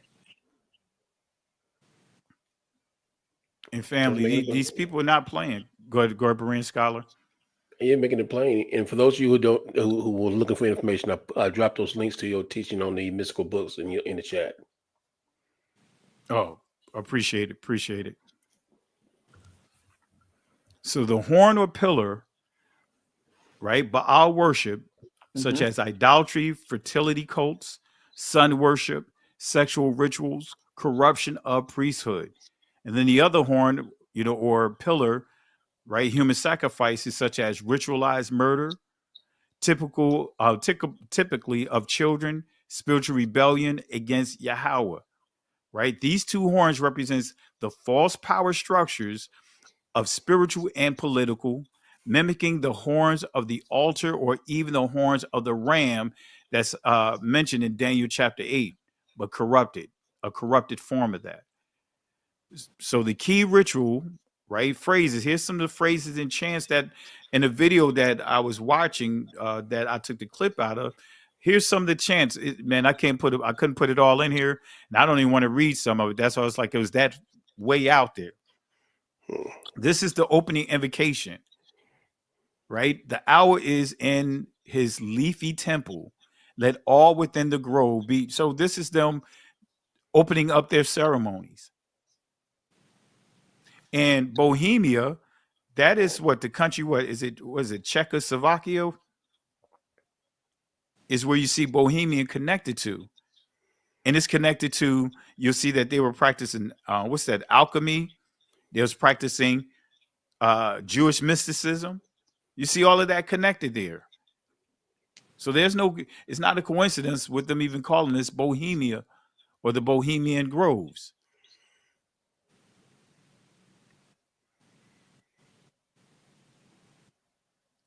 Holy are the pillars of this house. We already explained the pillars of this house. Now in Freemasonry, they'll say the Holy St. John's.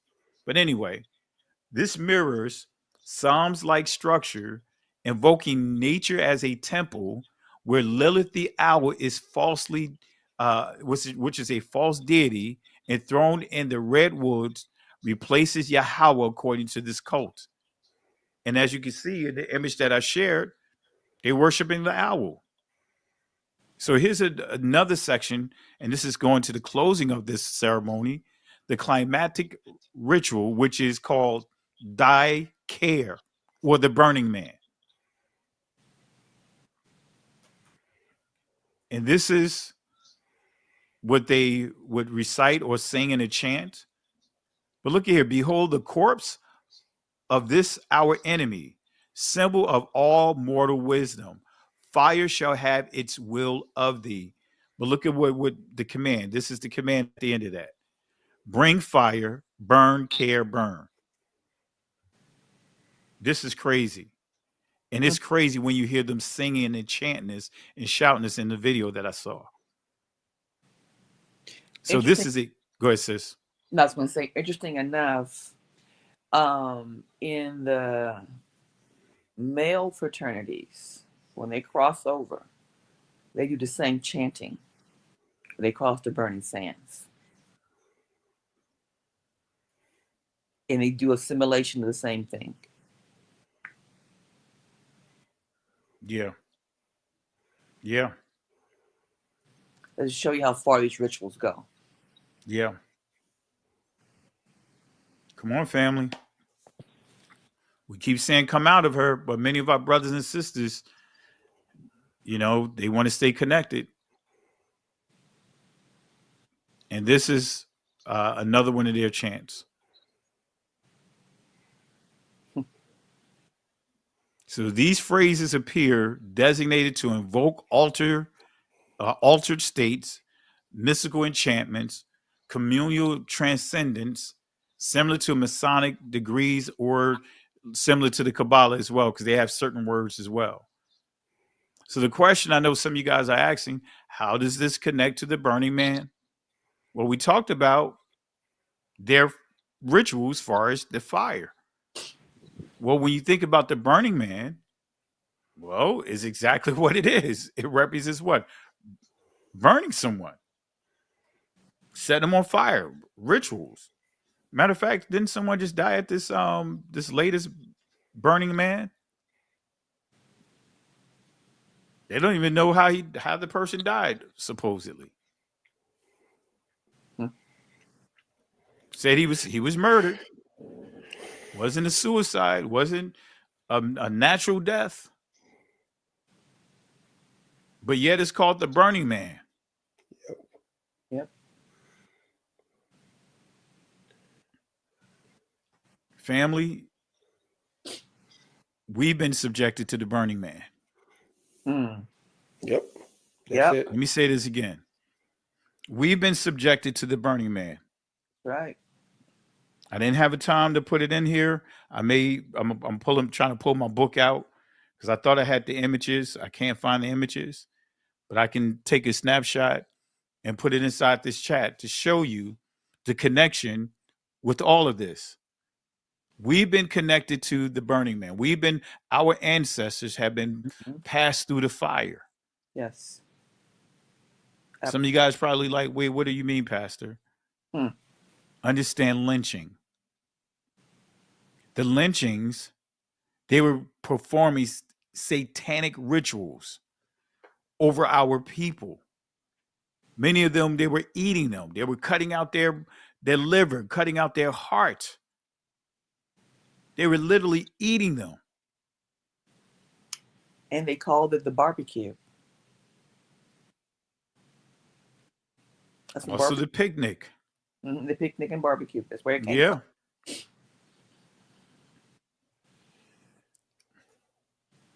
Sometimes knowledge hurt. Yeah, it does. Let me see if I could pull this up here. They're messing with the live. Someone said that they're messing with your live in chat.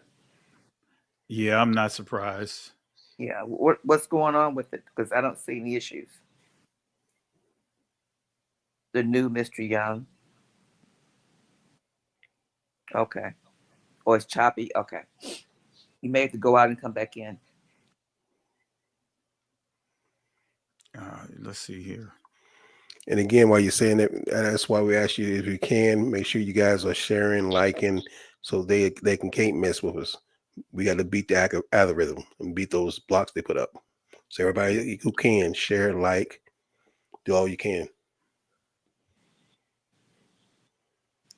And family, I'm going to copy this story over because, we don't have to go through this whole presentation, but I did want to get to the Burning Man and showing how all this, like the Burning Man extends out of the Bohemian ritual.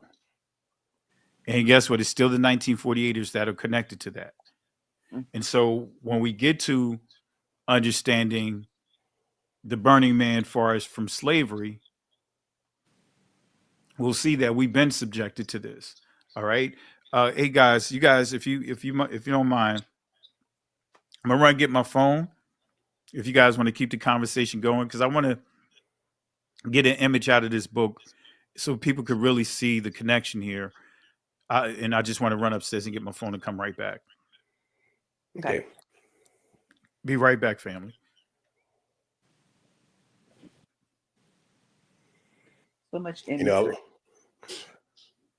know, I was gonna pull up that image he had, but I don't. I forgot. I should ask him to give me the screen so I can put up why he's alone. Because if you looked at that chart, guys, you'll see things.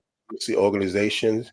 You see people, and like I said before, a lot of people are getting involved with things on the surface. We don't know. We're not doing it to be any involved in things occultish. You know, we have good reasons. You know, just like you said, sis, my daughter also was accepted to a academic achievement. I grew up idolizing my best friend's father, who was the first Black pharmacist in Jackson, Mississippi. Mm-hmm. They lived right across the street from where Medgar Evers lived. Mm-hmm.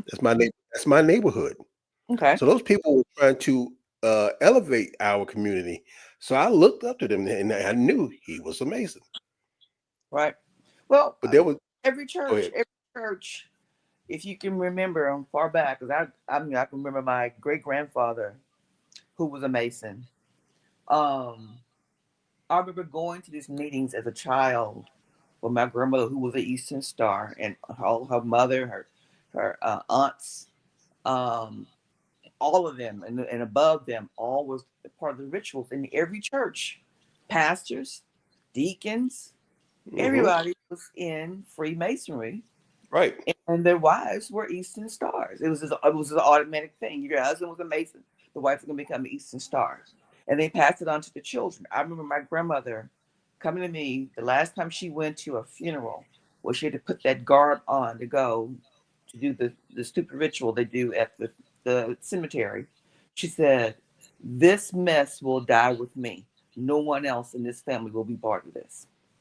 So she came aware of what she was doing, huh? Yeah, she carried it on, but she understood it. And see, that's the point. It's it's the same thing. If you guys read the book of McAfee, the Greeks come in and Hellenized our people and got us involved in things we knew that was against our culture. Mm-hmm. This society is based on the same thing.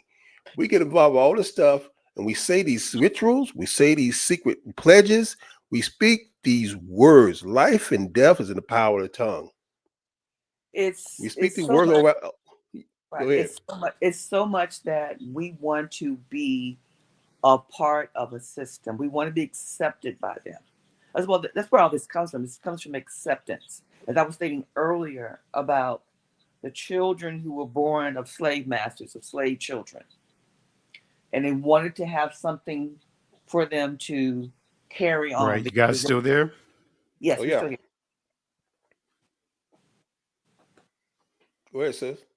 And they position them into these positions where they could be in an elite societal situation. Because who was the first one that went to Harvard? Was it Yale? I can't remember now. Was it W.D. Du Bois? W.D. Du Bois. Yeah. He descends from a slave owner family, whose father was half white and half Black. He was an elitist. He was also a Freemason. Yep. He was part of the Boule, which is also part of it as well. And all these are different channels where the people who are in control can get us to go off the doorways through the words we speak, through the things we pledge over our lives to control us. And we're in the same thing. We're renouncing the Most High and not knowing it. Correct. Absolutely. And that's how the frats was formed. Because if you notice how they all look, all those brothers look, the different ones who started each of the fraternal organizations, they all have a common look, don't they? Yep. High yellow looking people who were physicians, who were lawyers, who wanted to elevate. And that's how we got started, because we want to be accepted into society. So what best way to do it was to join these organizations. But we're called to be set apart. Yes. And that's what they were doing, setting themselves apart from the rest of us. The brown paper bag test, that was part of the process of initiation to get into this. If you didn't meet that color, then you couldn't be a part of their society to elevate.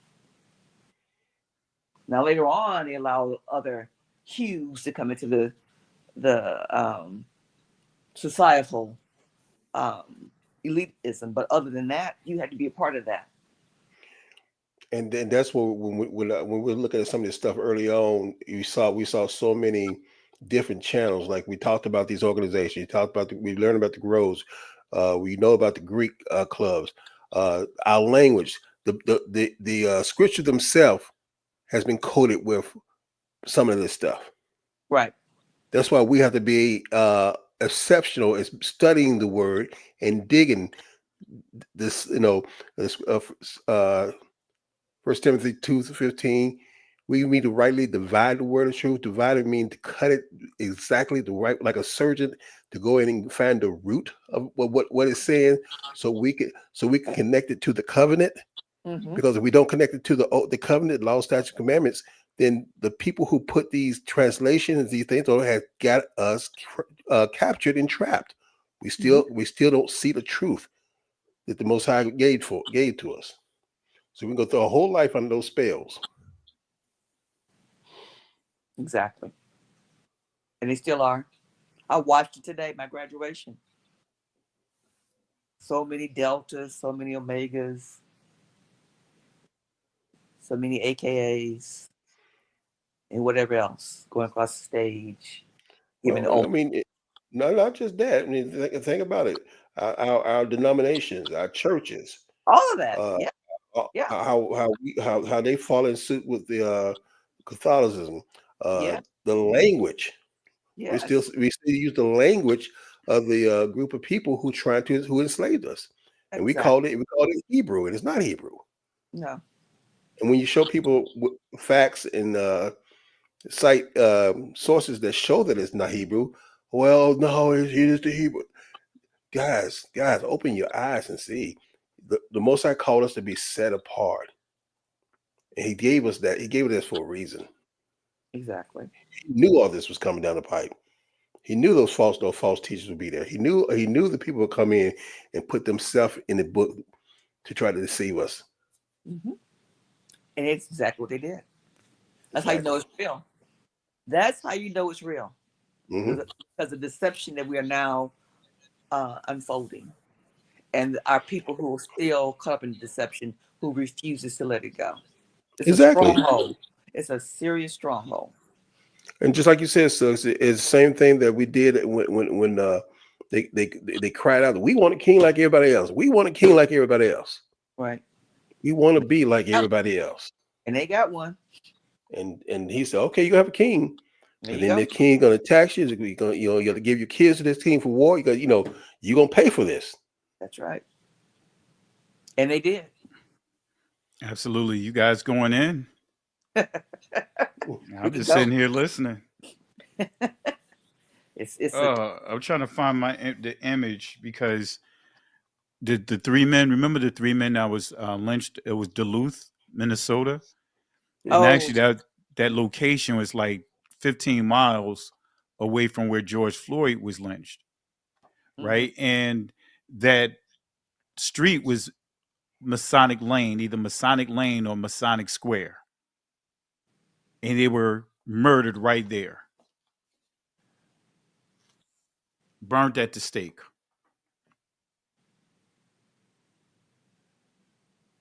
Wow. But you can just pull up this past history. all those lynching books. Is that in there? Yeah.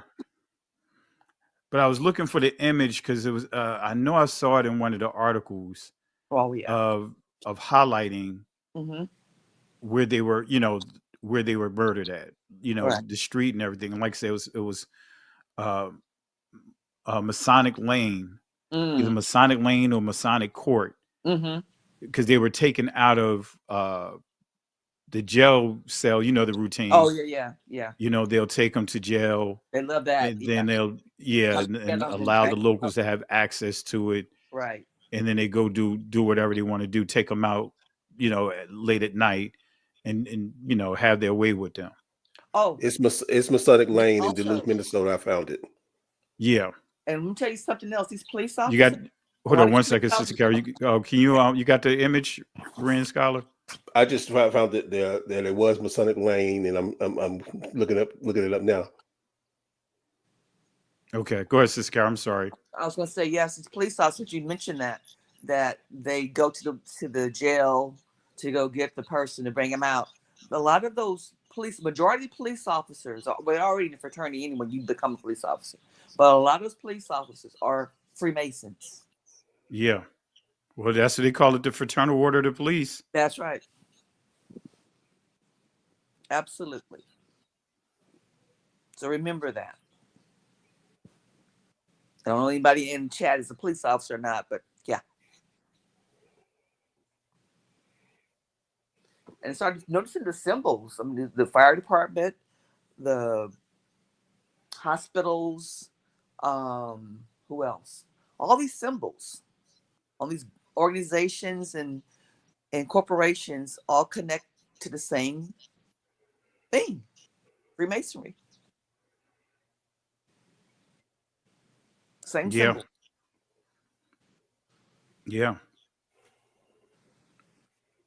I was going to tell you that intro that you have in your Road to Savannah with the man being lynched Oh, and yeah. burned. That is, and then turned looking from his eyes, looking at them. Yeah. That's powerful. Yeah, but you know how they tried to suppress that? They suppressed that video big time. I know. But that's a very special example of what we're talking about. Yeah. Yeah, I can find the Masonic Lane, and it shows the Masonic Duluth Masonic Temple. That's it.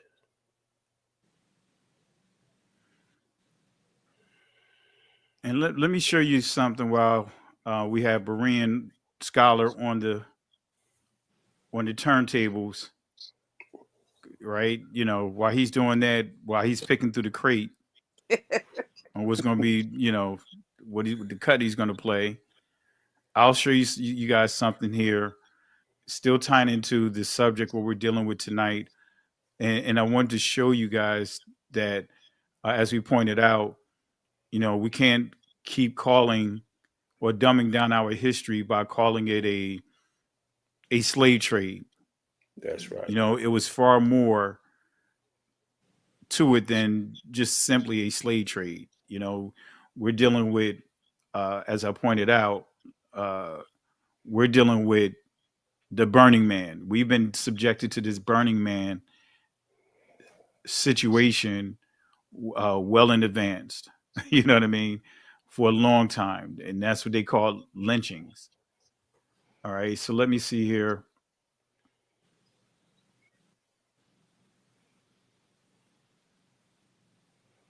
All right, let me put it right here. What slide do I have? Okay, how does this connect to the Burning Man? Let me put this here. I'm gonna put the slide right here, so you guys can see just how vicious these guys are, and why we shouldn't, as we've been talking about this for a long time, we should not be embracing any of these so-called Abrahamic faiths. All right, so this is still tying into, connected to the Burning Man. And let's go ahead and show this here. Right, this is an article. It was two articles But this is an article here. One was published in the Springfield, Massachusetts weekly publication, and also the other one was in Kissimmee Valley Gazette. Uh, this one was April 28th, 1899. This one, same thing.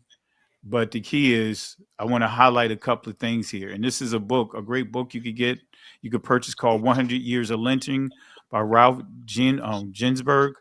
And you can get some great information out here, some sad information to make you mad. But look at what it says here. It says, before the torch was applied to the pyre, the Negro was deprived of his ears, fingers, genital parts of his body.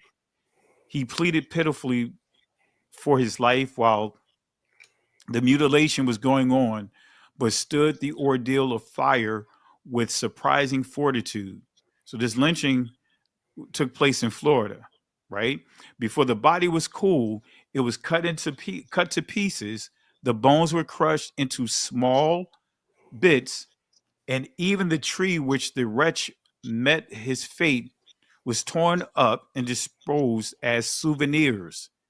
The Negro's heart was cut into several pieces, as also his liver.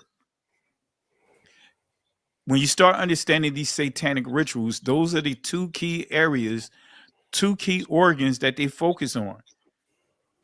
Like the heart, right? That when they eat the heart, right, consume the heart, they're supposed to be taking on the soul of the person. Yeah. Taking on, like they would say, his life force, his or her life force.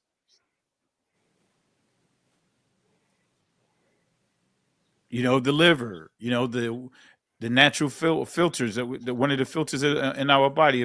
Correct me if I'm wrong, Sister Carol. You're the expert here on that. Yes, it removes waste.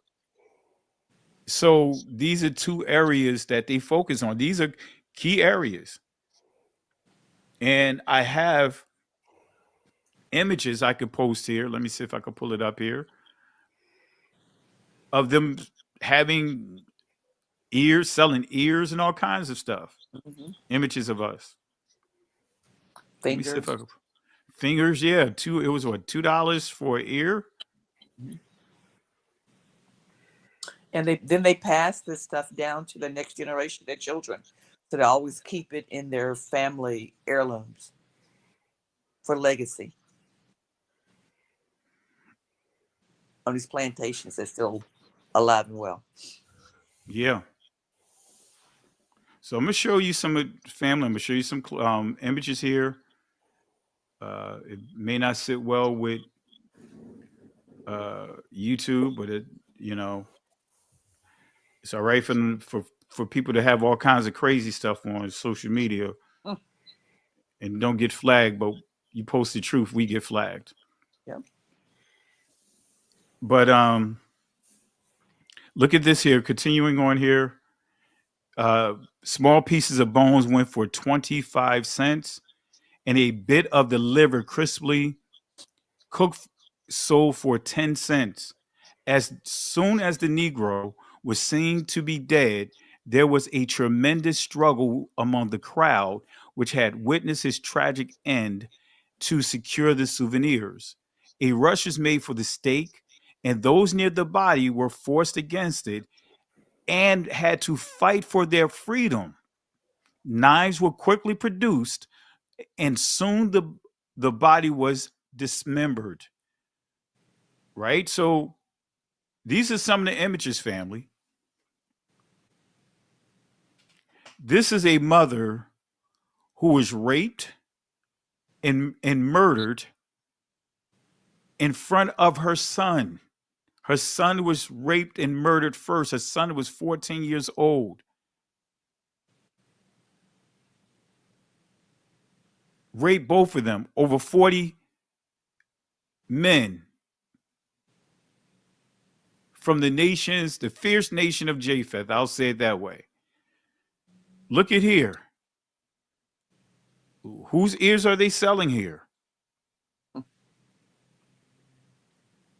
Now, family, these lynchings right here, this is not on a plantation. Because when we think of lynchings, many just think of plantations. Down south. down south, but lynchings was going on across the country. That's right. And New York. This is Chicago right here. Mm-hmm. Being hung from a fire escape here.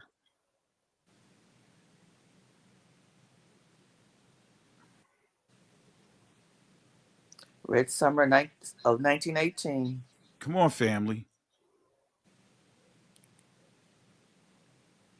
These are real images treating us worse than cattle. Look how proud they are. Yeah. This is the the Make America Great Again. Yep. Exactly. This is in a public square they were hanged under a street light. This is why we were told to be home before what? Before the street lights come on. Right.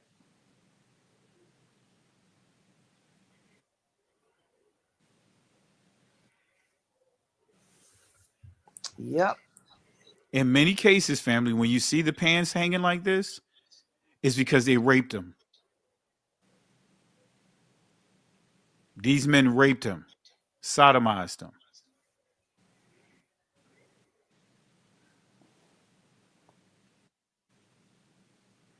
This is the true Burning Man. Look at this.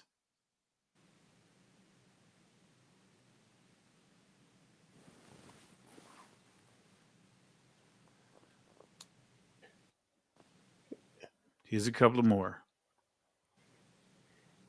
And they actually had these on postcards. Yeah. And look at this, what Sister Carol was referring to about the barbecue. That's right. Look at this here. Look on this postcard. These postcards were sent through the postal service. Mm-hmm. With stamps on This them. is the barbecue we had last night. My picture is to the left with a cross over it. Your son Joe. And you want to invite them to the barbecue. Proud of it. You want to invite them to the barbecue now. Oh, he can dance. He got all that rhythm. We're gonna invite him to the barbecue. Oh, okay. I love the terror of people in comments when they make this kind of statements. Yeah. Invite them to the barbecue. Yeah, they could come to the barbecue. They could come to the cookout. They come to the cookout. And most of these lynchings took place on Sunday, where they will have announcements in the church bulletin. Exactly. That was entertainment.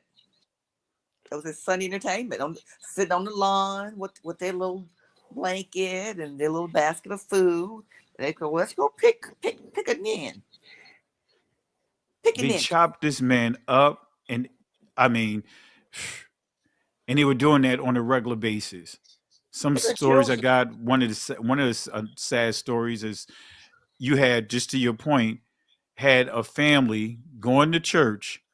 Two guys going to church, family going to church, saw a Negro walking, so to speak. They went to church, left church, and lynched him. Raped, sodomized, and everything. Come on, family. And this is what we're the only group. You don't hear this about the name stealers. Get over it. You don't hear them saying about that towards any other group but our group, telling us to get over it. Here I'm showing you a postcard with a son, exchange between a son and his father. A son is letting the father know that he was at the barbecue. Said, this is the barbecue we had last night. They ate this man. Mm-hmm. Cannibalism. This is the Burning Man. That's rituals that was going on. My picture's to the left with a cross over it. Your son, Joe.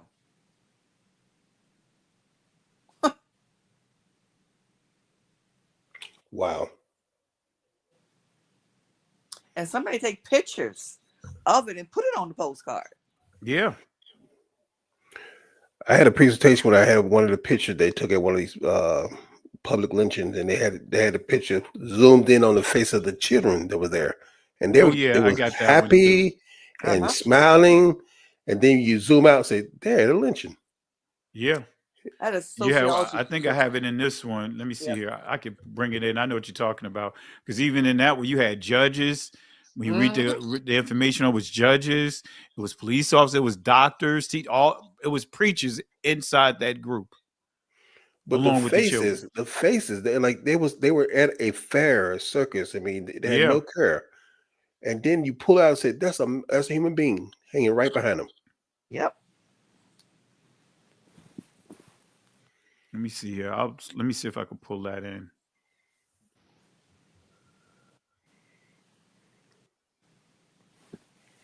And the same group of people, if you hung a dog, they would shoot you. I had a sociology professor at Texas Southern University who had about 100 of these books. And he used to pass them out in class. So they had some in the summertime. A lot of white students would come to TSU to get the credit because U of H, whatever school they was going to, did not have a sociology class in that summer. They needed to know it to graduate, so they would take his class. It was the only one these are offered. So he would pass these books around in the classroom with a legal pad, asking them, do they know any people, their people in this book, and to write their name and address down because he's looking for them. He will take them on planes. They do lectures across the country and do the same thing with people on the plane. Do you recognize these people in this book? If you do, write their name and address down. And that's the main reason why they want to keep this out of the schools now. Because those people are in those books, those people, they're alive today. And some of them are, especially children. Yeah. Yep. Those kids right now, just like you saw the picture of the Arkansas kids trying to get in, you saw Jerry Jones in that crowd.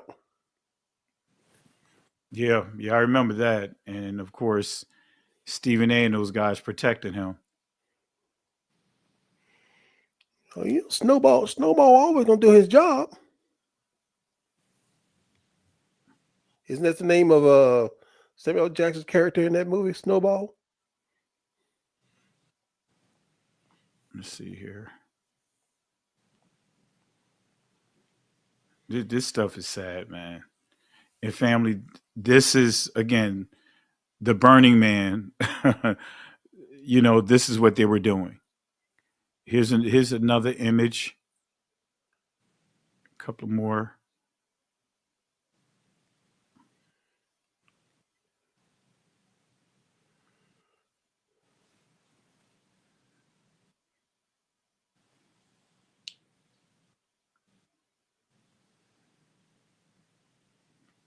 Oh, that's that picture. You're right. That is it.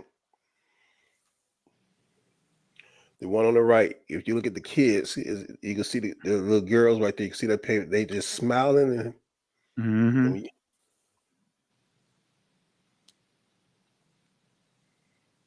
Can you zoom on the bottom?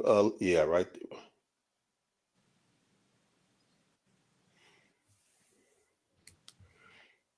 there. They show this group right here in this corner. They say when they like to have an affair, they have, at a fair or something, fun. Then you zoom out and see those people on the tree. Yeah.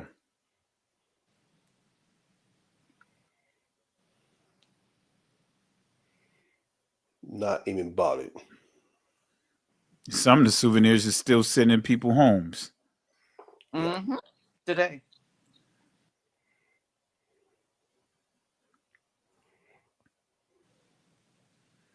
So, family, the Burning Man, right? What used to be supposedly a private ritual for elites in the woods has now been democratized, I can't even say it now, democratized or democratized, however you want to pronounce it, and glamorized for the masses in the desert. But the DNA of the rituals is the same, rooted in the cult of Baal. Burning of the man used a giant effigy set on fire at the festival's climax. Mass chanting, drumming, and fire dancing takes place, secluded in the desert, framed as art and self expression for the masses. The Burning Man was founded in 1986 by Larry Harvey and Jerry James in San Francisco. First held on Baker Beach, later moved to Black Rock Desert in Nevada in 1990, right? Larry Harvey was not Jewish, that's what they say. Go figure. But the culture of San Francisco's counterculture scene was heavily influenced by Jewish mystics, artists, psychedelic theorists, and many of whom drew on Kabbalistic and Gnostic archetypes. Many of Burning Man's biggest patrons are 1948ers, Silicon Valley elites such as Google's founder Sergey Brin and Larry Page, Facebook's Mark Zuckerberg attended. Ritual centerpiece, right, as you see here, reflects Kabbalistic Yesod, Malkuth, in other words, the phallus imagery. So you see all of this still ties into it, but they're trying to tell us, it walks like a duck, talks like a duck, but it's not a duck, it's a platypus. And it's a doorway to Baal worship. That's it. So, family, this stuff is real, and this is why we want to have a continuing conversation on this, because believe it or not, I know in Virginia, a record number of children have disappeared over the past 4 or 5 months. Yep. Lynchings never stop for our community, and yet we're told to forget about what's happening to us, but the 1948ers, they make sure all their stuff is in our face. All day. And no matter what situation happened, they always want to bring themselves in it. It's interesting, those bill of sales you showed earlier. I would love for someone to present them to them and have them explain to us those bill of sales and how were bill of sales of us, but you said that you were scattered and you were enslaved. Who was selling you? Because clearly we see your people were selling us. Who was selling you?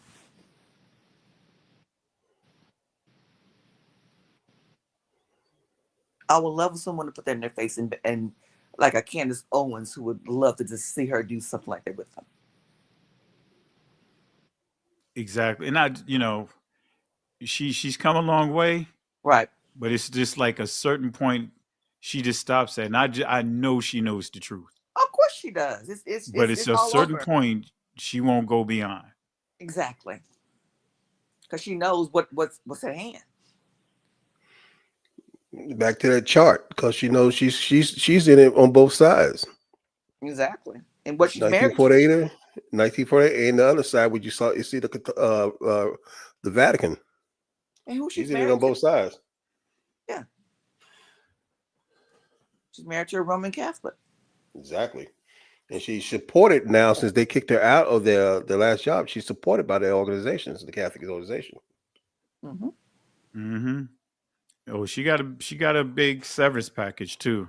Yep.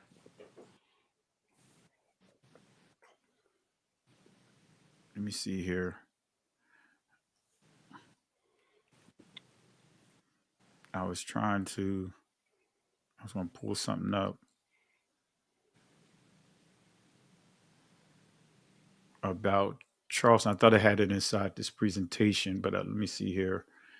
And then we'll wrap it up, family. I'm going to show you some images. Let me put these images up and then I'll show one more thing. This is Charleston. And this is what the 1948ers designed. Let me put it inside here. I'll put it right here.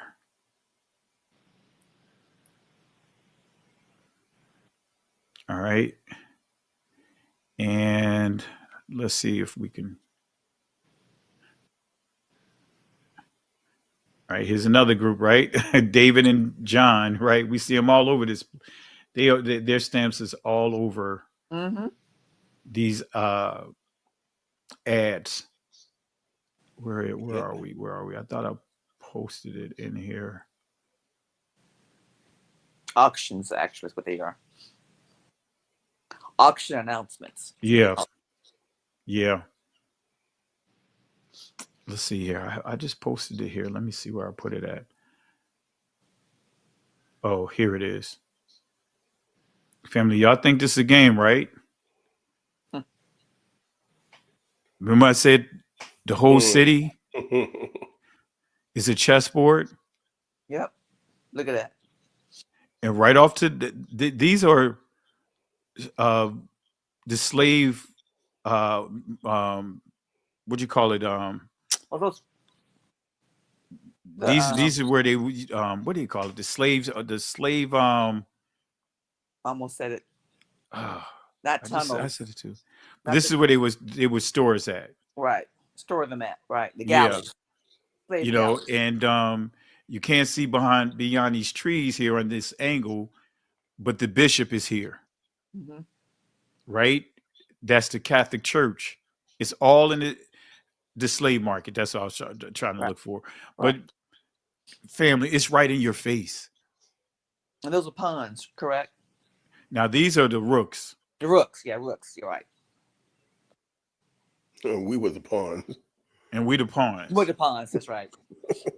That's what you see at an angle. Everything is calculated, just like a chessboard. Slave quarters. The United States Custom House, right, family? But Mhm. that's the floor. And from the bottom, these are 3 sets of flights of steps. When you go down to the base of this one here, that's when you're at the sidewalk. But from that sidewalk all the way up to the door is 33 steps. I literally counted it. 33. Yep. This building, and I don't have it here on this. I didn't put it in this. Take it off my phone. But the Mormons' place of worship looks just like this. And the Roman buildings too. Yeah. But the Mormons, they just built a Mormon's place of worship out here, not far, probably about 20 minutes from me. That thing looks just like this building here. Got a statue of Charles Smith at the top of it, a gold statue. Wow. It looks like look like City Hall. Mm-hmm. And as you see, I took a picture of the steps. This is still, you see these hooks right here? It's still at the slave market where they had us chained to. Mm-hmm. I don't know if you guys I'm not sure if you guys can see that. I see it. Yep. See it. Come on, family. And they telling us. Forget that. While they're making money off of us. And here's the thing. They get over it, but this stuff is still there in broad daylight. Yeah. It's still there. All right, let me get back down to it.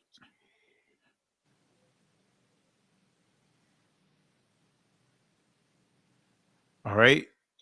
So this is all through the city. And there are dungeons under some of these. Where they kept the slaves. I actually recorded it, found one of them and recorded it. And the only reason why they have these plants, they started it here by putting plants above these dungeons because of the smell.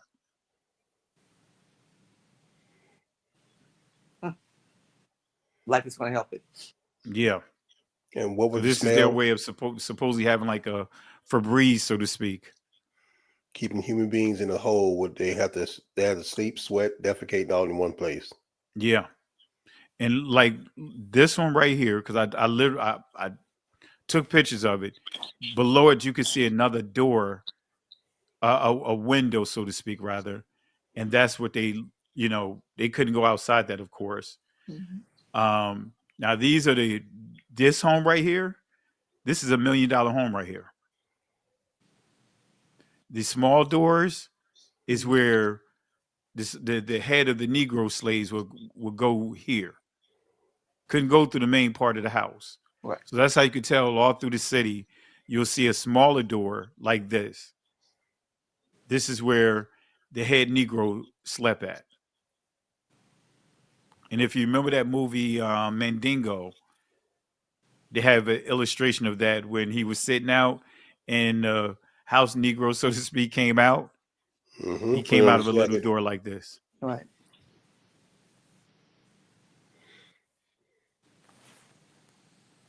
You see it all around, and this is design of the slaves, whether it's the slave quarters or the slaves, what they call it, the baraka. All through the city, you'll see homes like this. These were dungeons, and many of the homes look like Masonic lodges. See what I mean? Look at that.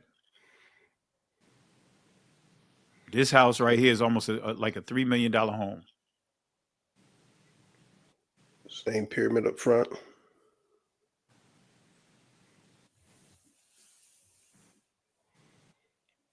And you see how the steps are? Let's see. Let's count the steps. 1, 2, 3, 4, 5, 6, 7, 8, 9, 10, 11, 12, 13, 14, 15. Come on now. It's 33 steps.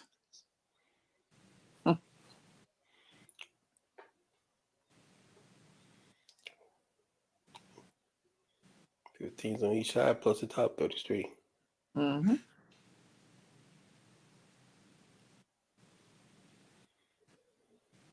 Let me see here. Let me go to one more thing, and we'll wrap it up. But I just wanted to get one more thing here. Family, and yet, I hate to say this, but we keep supporting the delusion. And as I think Berin Scholar mentioned about even when we deal with this language thing.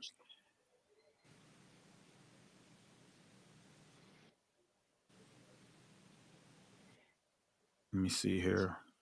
Yeah, I'll just leave it at that. Ain't gonna pull up anymore. And it's the funny thing, most of the things that happen that, if you're digging for it, you can find it. But the news is not going to show you. The same people who are doing all these things, who are behind all these cabals, let me use that word, or these organizations, they're also behind all our groups, our religious group, deep involved with that, and they're also involved in our government. Yeah. They're running our government.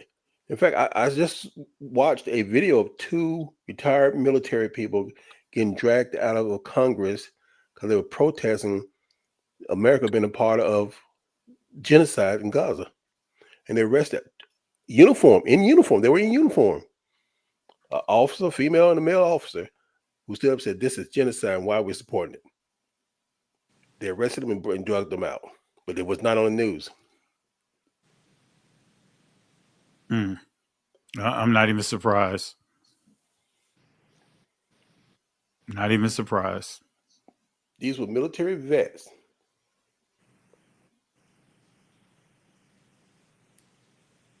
I was looking for, I didn't put it in here, Morals and Dogma. I had a number, some of the notes, but I think I took it out when they were dealing with the Kabbalah. Yeah, family. I was going to show it, but yeah, Luciferian worship, which Albert Pike is admitting here in this source. And I was trying to, again, get to the Morals and Dogma when he makes references to the Kabbalah, but I didn't put it all in here. I was just focusing on Malak. Let's see here. Yeah. Yeah.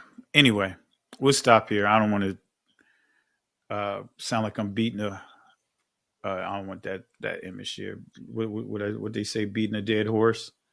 That horse ain't dead though. Yeah.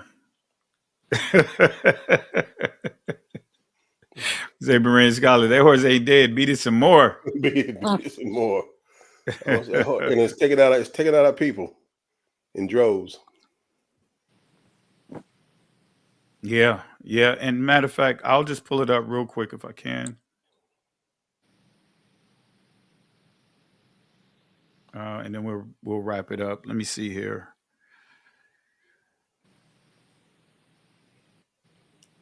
Let me see.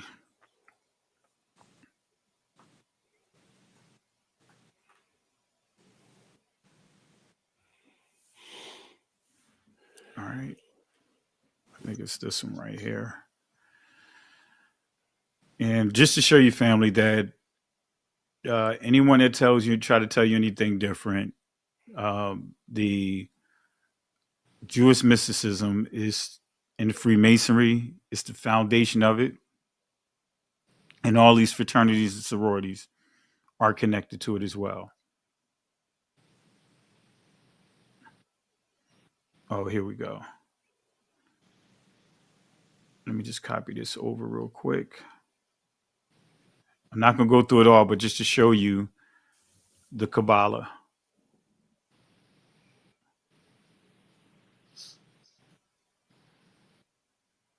All right, let's see here. You got me working overtime tonight. And while you're looking that up, Pastor, it's for those who are in the chat and stuff to understand that these people who we are trying to sound the alarm on, they are involved in most of the big tech companies who are running our social media, our network, everything.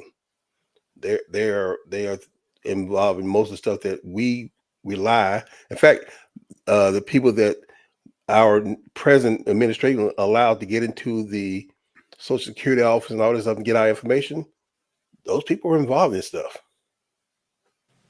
Yeah. And they've done data on everybody here in the United States and have connection to another foreign country. Well, the significant thing that many people don't realize and really understand, because I when I'm reading articles, I go to the chat portion of it to see what people are posting. When they call themselves, when I say they, this administration along with Elon Musk, call themselves getting all this data, right? Getting rid of all the watchdogs and getting all this data from each government organization to put it into one database. Right now, what they did was they took all our data that was private and made it to one database. And the company that they outsourced it to was a Russian company.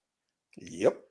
And the way that they want to use that data, when I say they, the people that has it, is to basically blackmail whoever they want from us. That they could even target, they could even see who voted for who. That was confidentiality that only one particular group, government group, had that data. But now, I mean, including the president didn't even have that data, but now they have it. Yep. They have it. So real quick, family, this is coming from the Morals of Dogma, page 13 and 14. You'll see it make reference to the Kabbalah, the great equilateral triangle is in the center of which is the omnific letter of the Kabbalah. All right. 741. Masonry is the light. Masonry is a search after light. That search leads us directly back, as you see, to where the Kabbalah. Remember we talked about alchemy, dealing with the Bohemians. Alchemy and Kabbalah is key. Then we see here the Aor, the Zohar, Zohar. This is dealing with the Kabbalah. And it says here of the Kabbalah. And even deals with the Sifra. Kether, which is Kether, or Kether, however you want to pronounce it, the first emanation of the Sifra.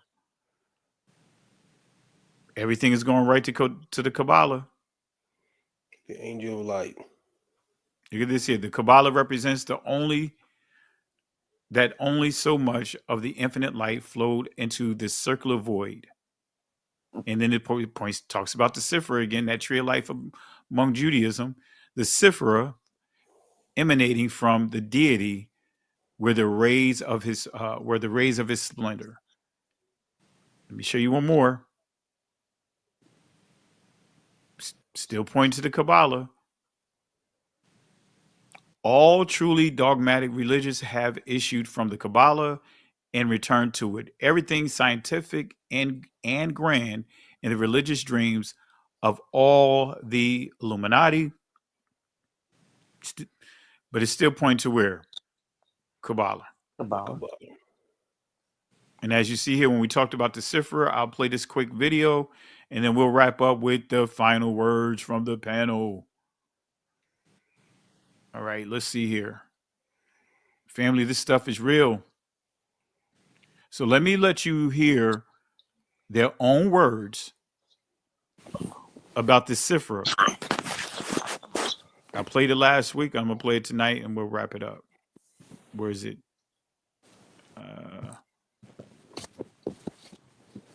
The major symbolic code found in the Zohar is the 10 aspects of God's personality, the 10 Sifirot. One popular interpretation shows these characteristics as a map of God's body. Kabbalists believe that if they can understand God's anatomy, they can learn how his powers work. These ancient drawings reveal that God's body is similar to humans. The top symbolizes God's head, which is the source of will, wisdom, and understanding. Below that are symmetrically arranged organs and limbs, representing love, power, beauty, eternity, and splendor. The most unusual part of the diagram contains sensual imagery. The ninth part of God, called the foundation, is the phallus, or procreative life force of the universe. But according to the Sifirot, God also has female components. The final element, often called Shekinah, was depicted as the feminine half of God. Sorry about that. I was saying something to my daughter. Just saw her going through the hall. But as you see, family, it explains the 10 Sifra. And what was the letters you saw in those circles? What's that again? What letters, what language you saw in those circles? That was the Israeli stuff, the block letters, right? The Syriac block letters. Which is not biblical Hebrew.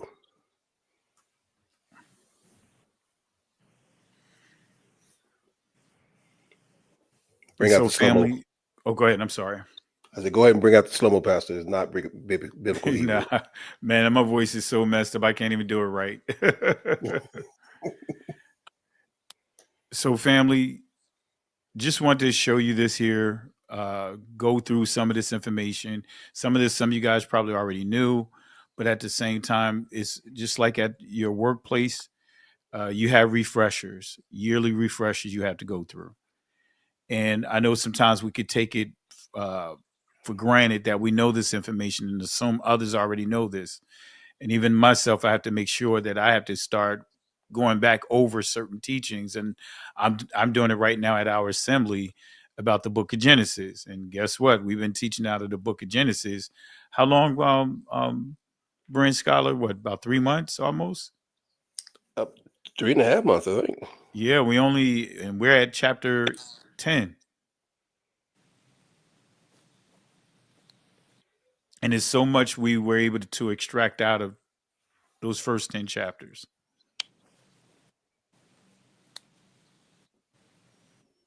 So, family, don't let anyone tell you anything different. We encourage you guys, discernment. If you feel like you don't have discernment, pray for it and cultivate it. Only way you're going to cultivate your discernment is by reading the scriptures, studying history, praying, Yes. and we try to speed up that process by presenting this information to you with sources.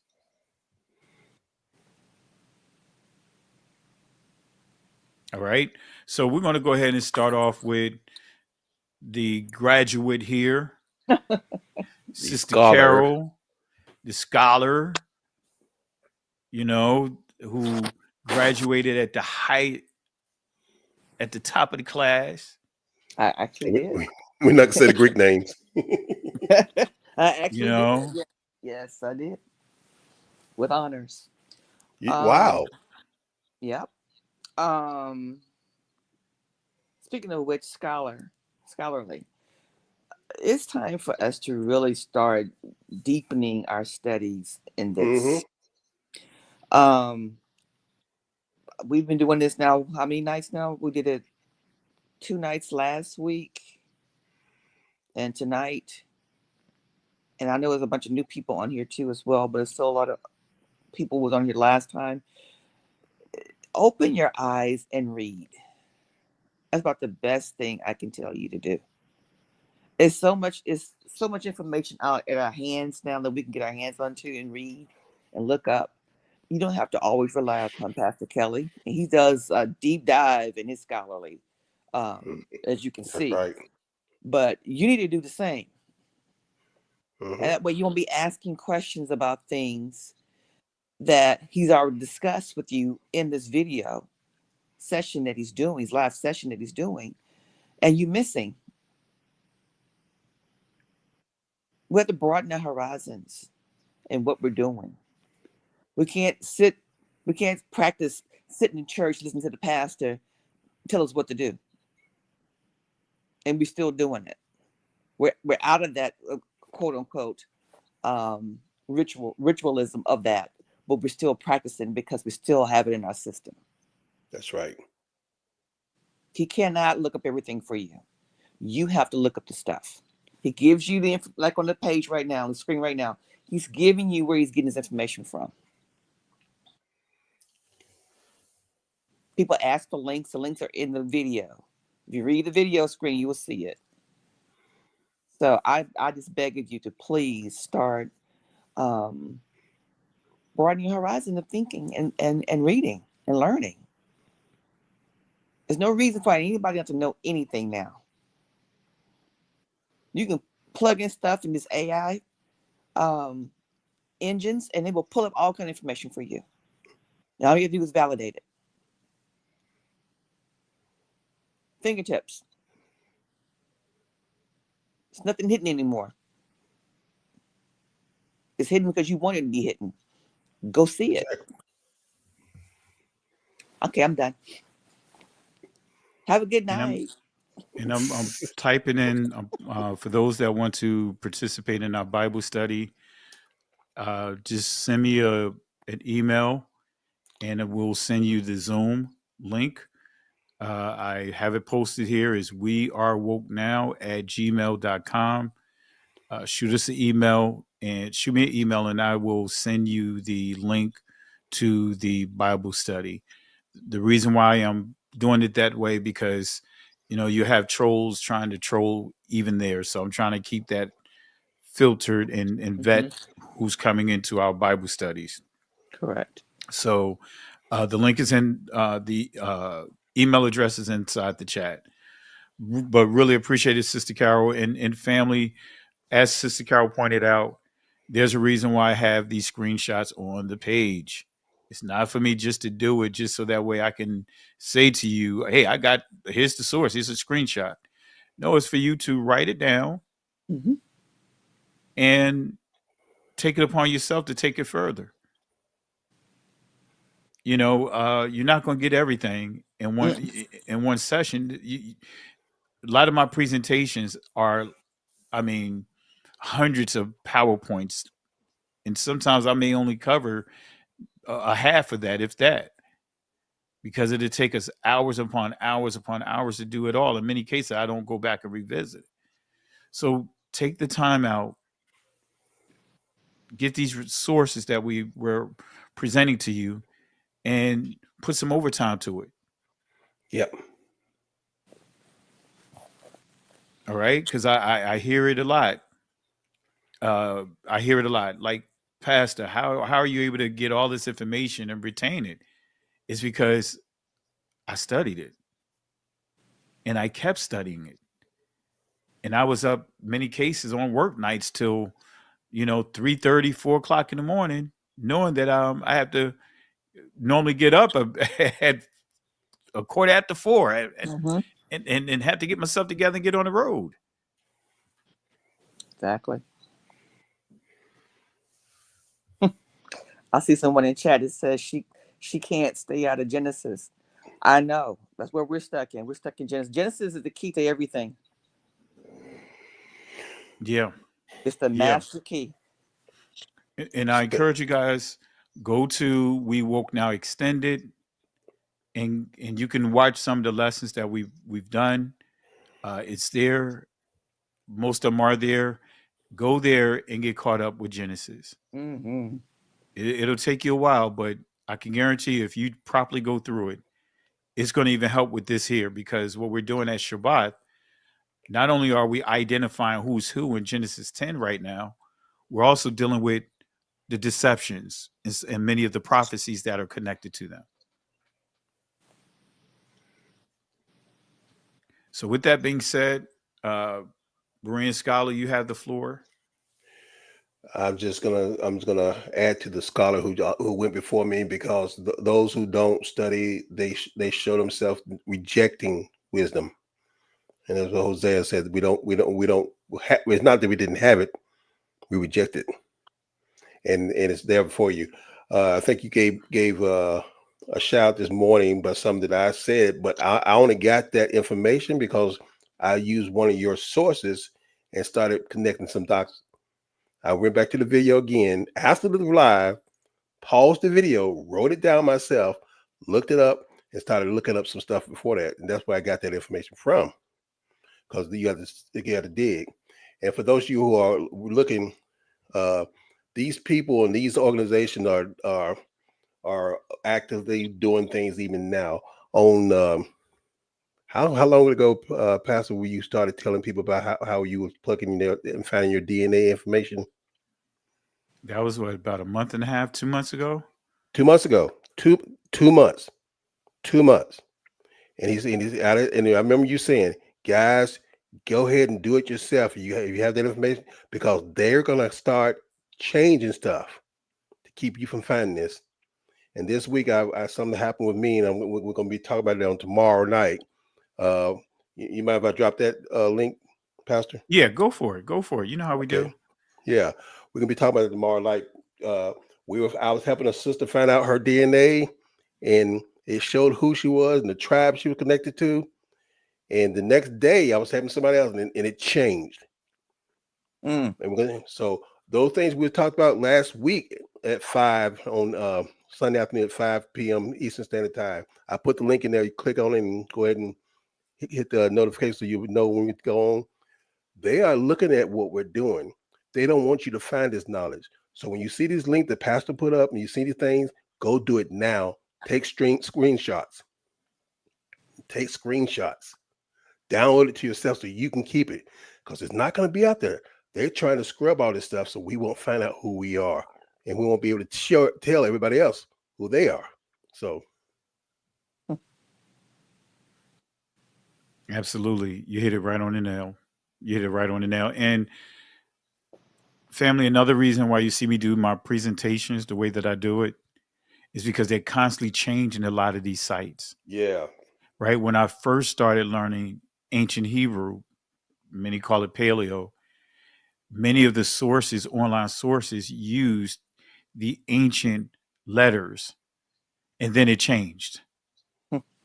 Right. And I didn't have screenshots to prove it. And I was like, you know what? Moving forward, all my presentations, when I have sources, I'm taking a screen print, but I'm doing it right now, like how we do it right now, to show it to you guys.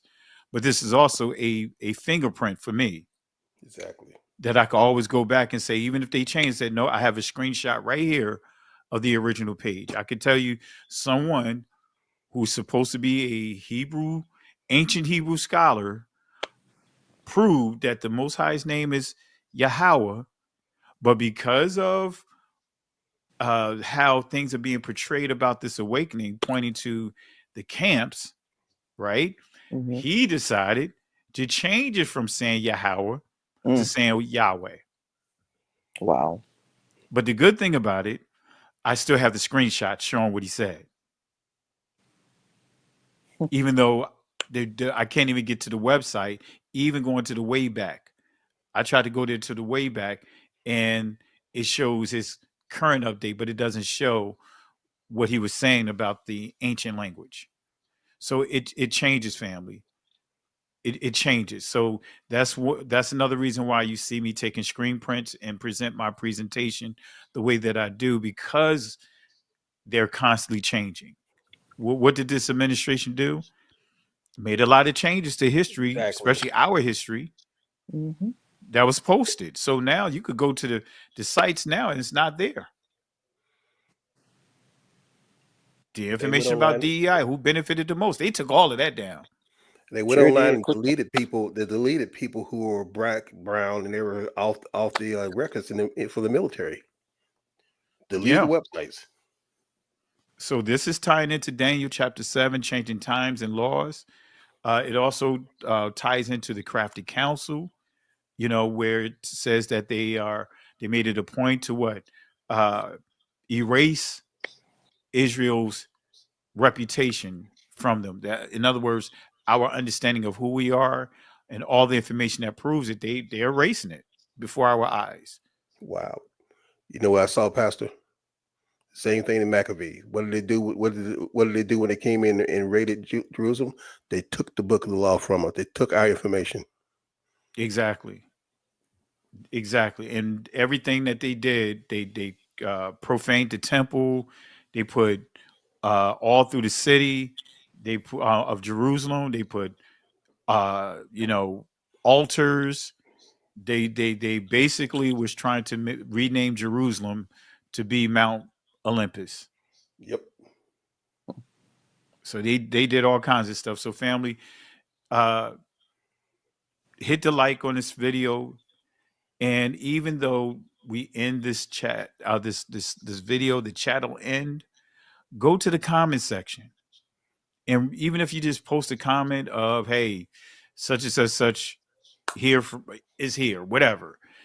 But that helps with the algorithms. That helps with getting above the algorithms, because they've been suppressing our channels hard, right? So by you hitting that like button and then you post comments in the comment section, that helps us at least to get the word out beyond the algorithms, or what they're doing with the algorithms. That's how we could kind of trick the algorithms and still getting the word out to those that don't know. All right. But any other comments, Berean Scholar? Or are you good? Just on that point, the person you cooked out, I guess you and Sister Carol knew that person you called Fred, or whoever he was, or who it was, y'all kicked out. I went to his, I didn't know who he was. So you know me, I'm always investigating. I went to his page. And the person only had a page for that page he was using for 1 year, and already had over 1,000 people. No, I mean, I'm sorry, not 1 year. It was January. It was January 2025. So not even a year yet.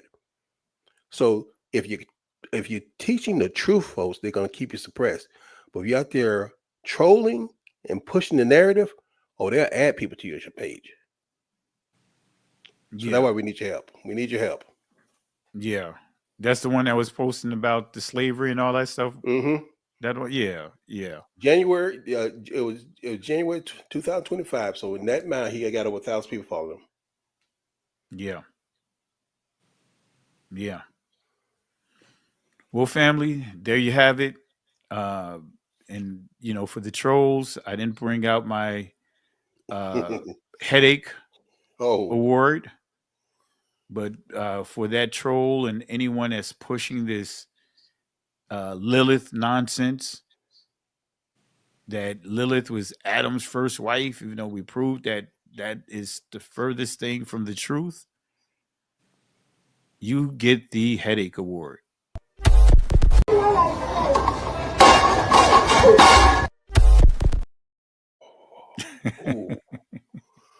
Oh, you got And that one hurt. All right. So with that being said, Sister Kara, anybody you want to give the headache award to before we wrap up? No one tonight. Okay, Berean Scholar, anyone you want to give the headache award? That church mentality we have, been sitting there listening, not going digging ourselves. Being Right, hard-headed. Hard-headed, like the old school would say, hard-headed makes it soft behind. And right now, it's going to make it soft head with this headache award.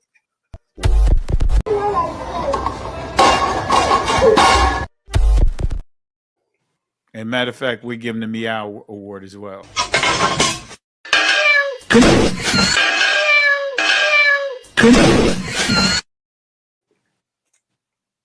All right. What's so that? That's the headache of George after he grew up, right? That's the same guy. Hallelujah. So with that being said, family, we're going to go ahead and wrap it up here, but we have more that we're going to bring out. Got a lot more that I'm going to bring out with the with the Baal worship, the cult of Baal. I want to go deeper with the Jeff Epstein. I want to go that route because at the video I played, that's his niece who stated that they were behind closed doors Satanists. That's who I play. I played it one more time. Let me play it one more time, just so you guys can hear it. This is Jeff Epstein, the brother to, yeah. Jeffrey Epstein, the pedophile, the one that they are hiding the files. This is his niece, and then we'll close out. Ancient cults and the bloodlines that continue to these generations, and I think you're the first survivor, perhaps, who's actually detailed how that has continued over the ages. So if you could maybe expand on that a little bit, I think the viewers would find this fascinating. What specifically would you like expanded on? So what was the cult that you mentioned earlier, the ancient one? The cult of Baal. B-A-L. Yes. B-A-L. Yep. I know very little about it. My family masqueraded themselves as Jewish publicly. But behind closed doors, at Passover dinners, when I was drugged, would admit, we are Satanists. That's Jeffrey Epstein's niece. Masqueraded and what himself. she says is similar to the video that I would play with Oprah Winfrey interviewed a guest who was Jewish or part of the name still is saying that they practice all kinds of stuff like that. And this is back in what, the 80s, the 90s? 90s. When that video that broadcast went out. And she had to put it under title it in a way so that way it wouldn't get hindered. But it was like some type of Mexican cartel name of the video. But they actually had that dealing with this subject, in that particular episode. So, family, there you have it. Jeff Epstein's niece, she is speaking with the court of the cult of Baal, and she said that in many cases she was under the influence of drugs as a kid, and they were Satanists. They used being Jewish, as she said, pretty much as a mask. All right. So with that being said, family, Brain Scholar, stay back. Don't hang up when we log out. Okay. Gotcha. When we end this, because I know, Sister Carol did not give you the information on what we normally do afterwards. Okay. So by the time we go to have a little brief powwow, it's like, hey, what happened to Brian Scalo? He dipped out. He went Russell Simmons. Thank you very much. Good night. So, all right, family. With that being said, in the words of Yahweh, the words of encouragement that he gave Moses to give to the children of Israel, because at that moment they were at what appeared to be a dead end, and the people began to panic. The Most High gave them these words, Exodus chapter 14, verse 13 to 14. Fear ye not, stand still, see the salvation of Yahweh. These Egyptians that you see here today, they will not have power over you ever again. The Most High will fight for you. Here's the kicker. We have to hold our peace. Can't go back, can't stay here. Keep moving forward. Shalom. Listen, Genesis chapter 11, verse 10 explains the genealogy of Shem. Shem was a black man in Africa. If you repeat this back, Genesis 14, verse 13, Abraham steps on the scene. Being a descendant of Shem, which is a fact, means Abraham too was black. Abraham, born in the city of a black man, called Nimrod, grandson of Ham. Ham had 4 sons. One was named Canaan. Here, let me do some explaining. Abraham, Isaac was Jacob had 12 sons, for real, and these were the children of Israel. According to Genesis chapter 10, these were the children of Israel. According to Genesis chapter 10.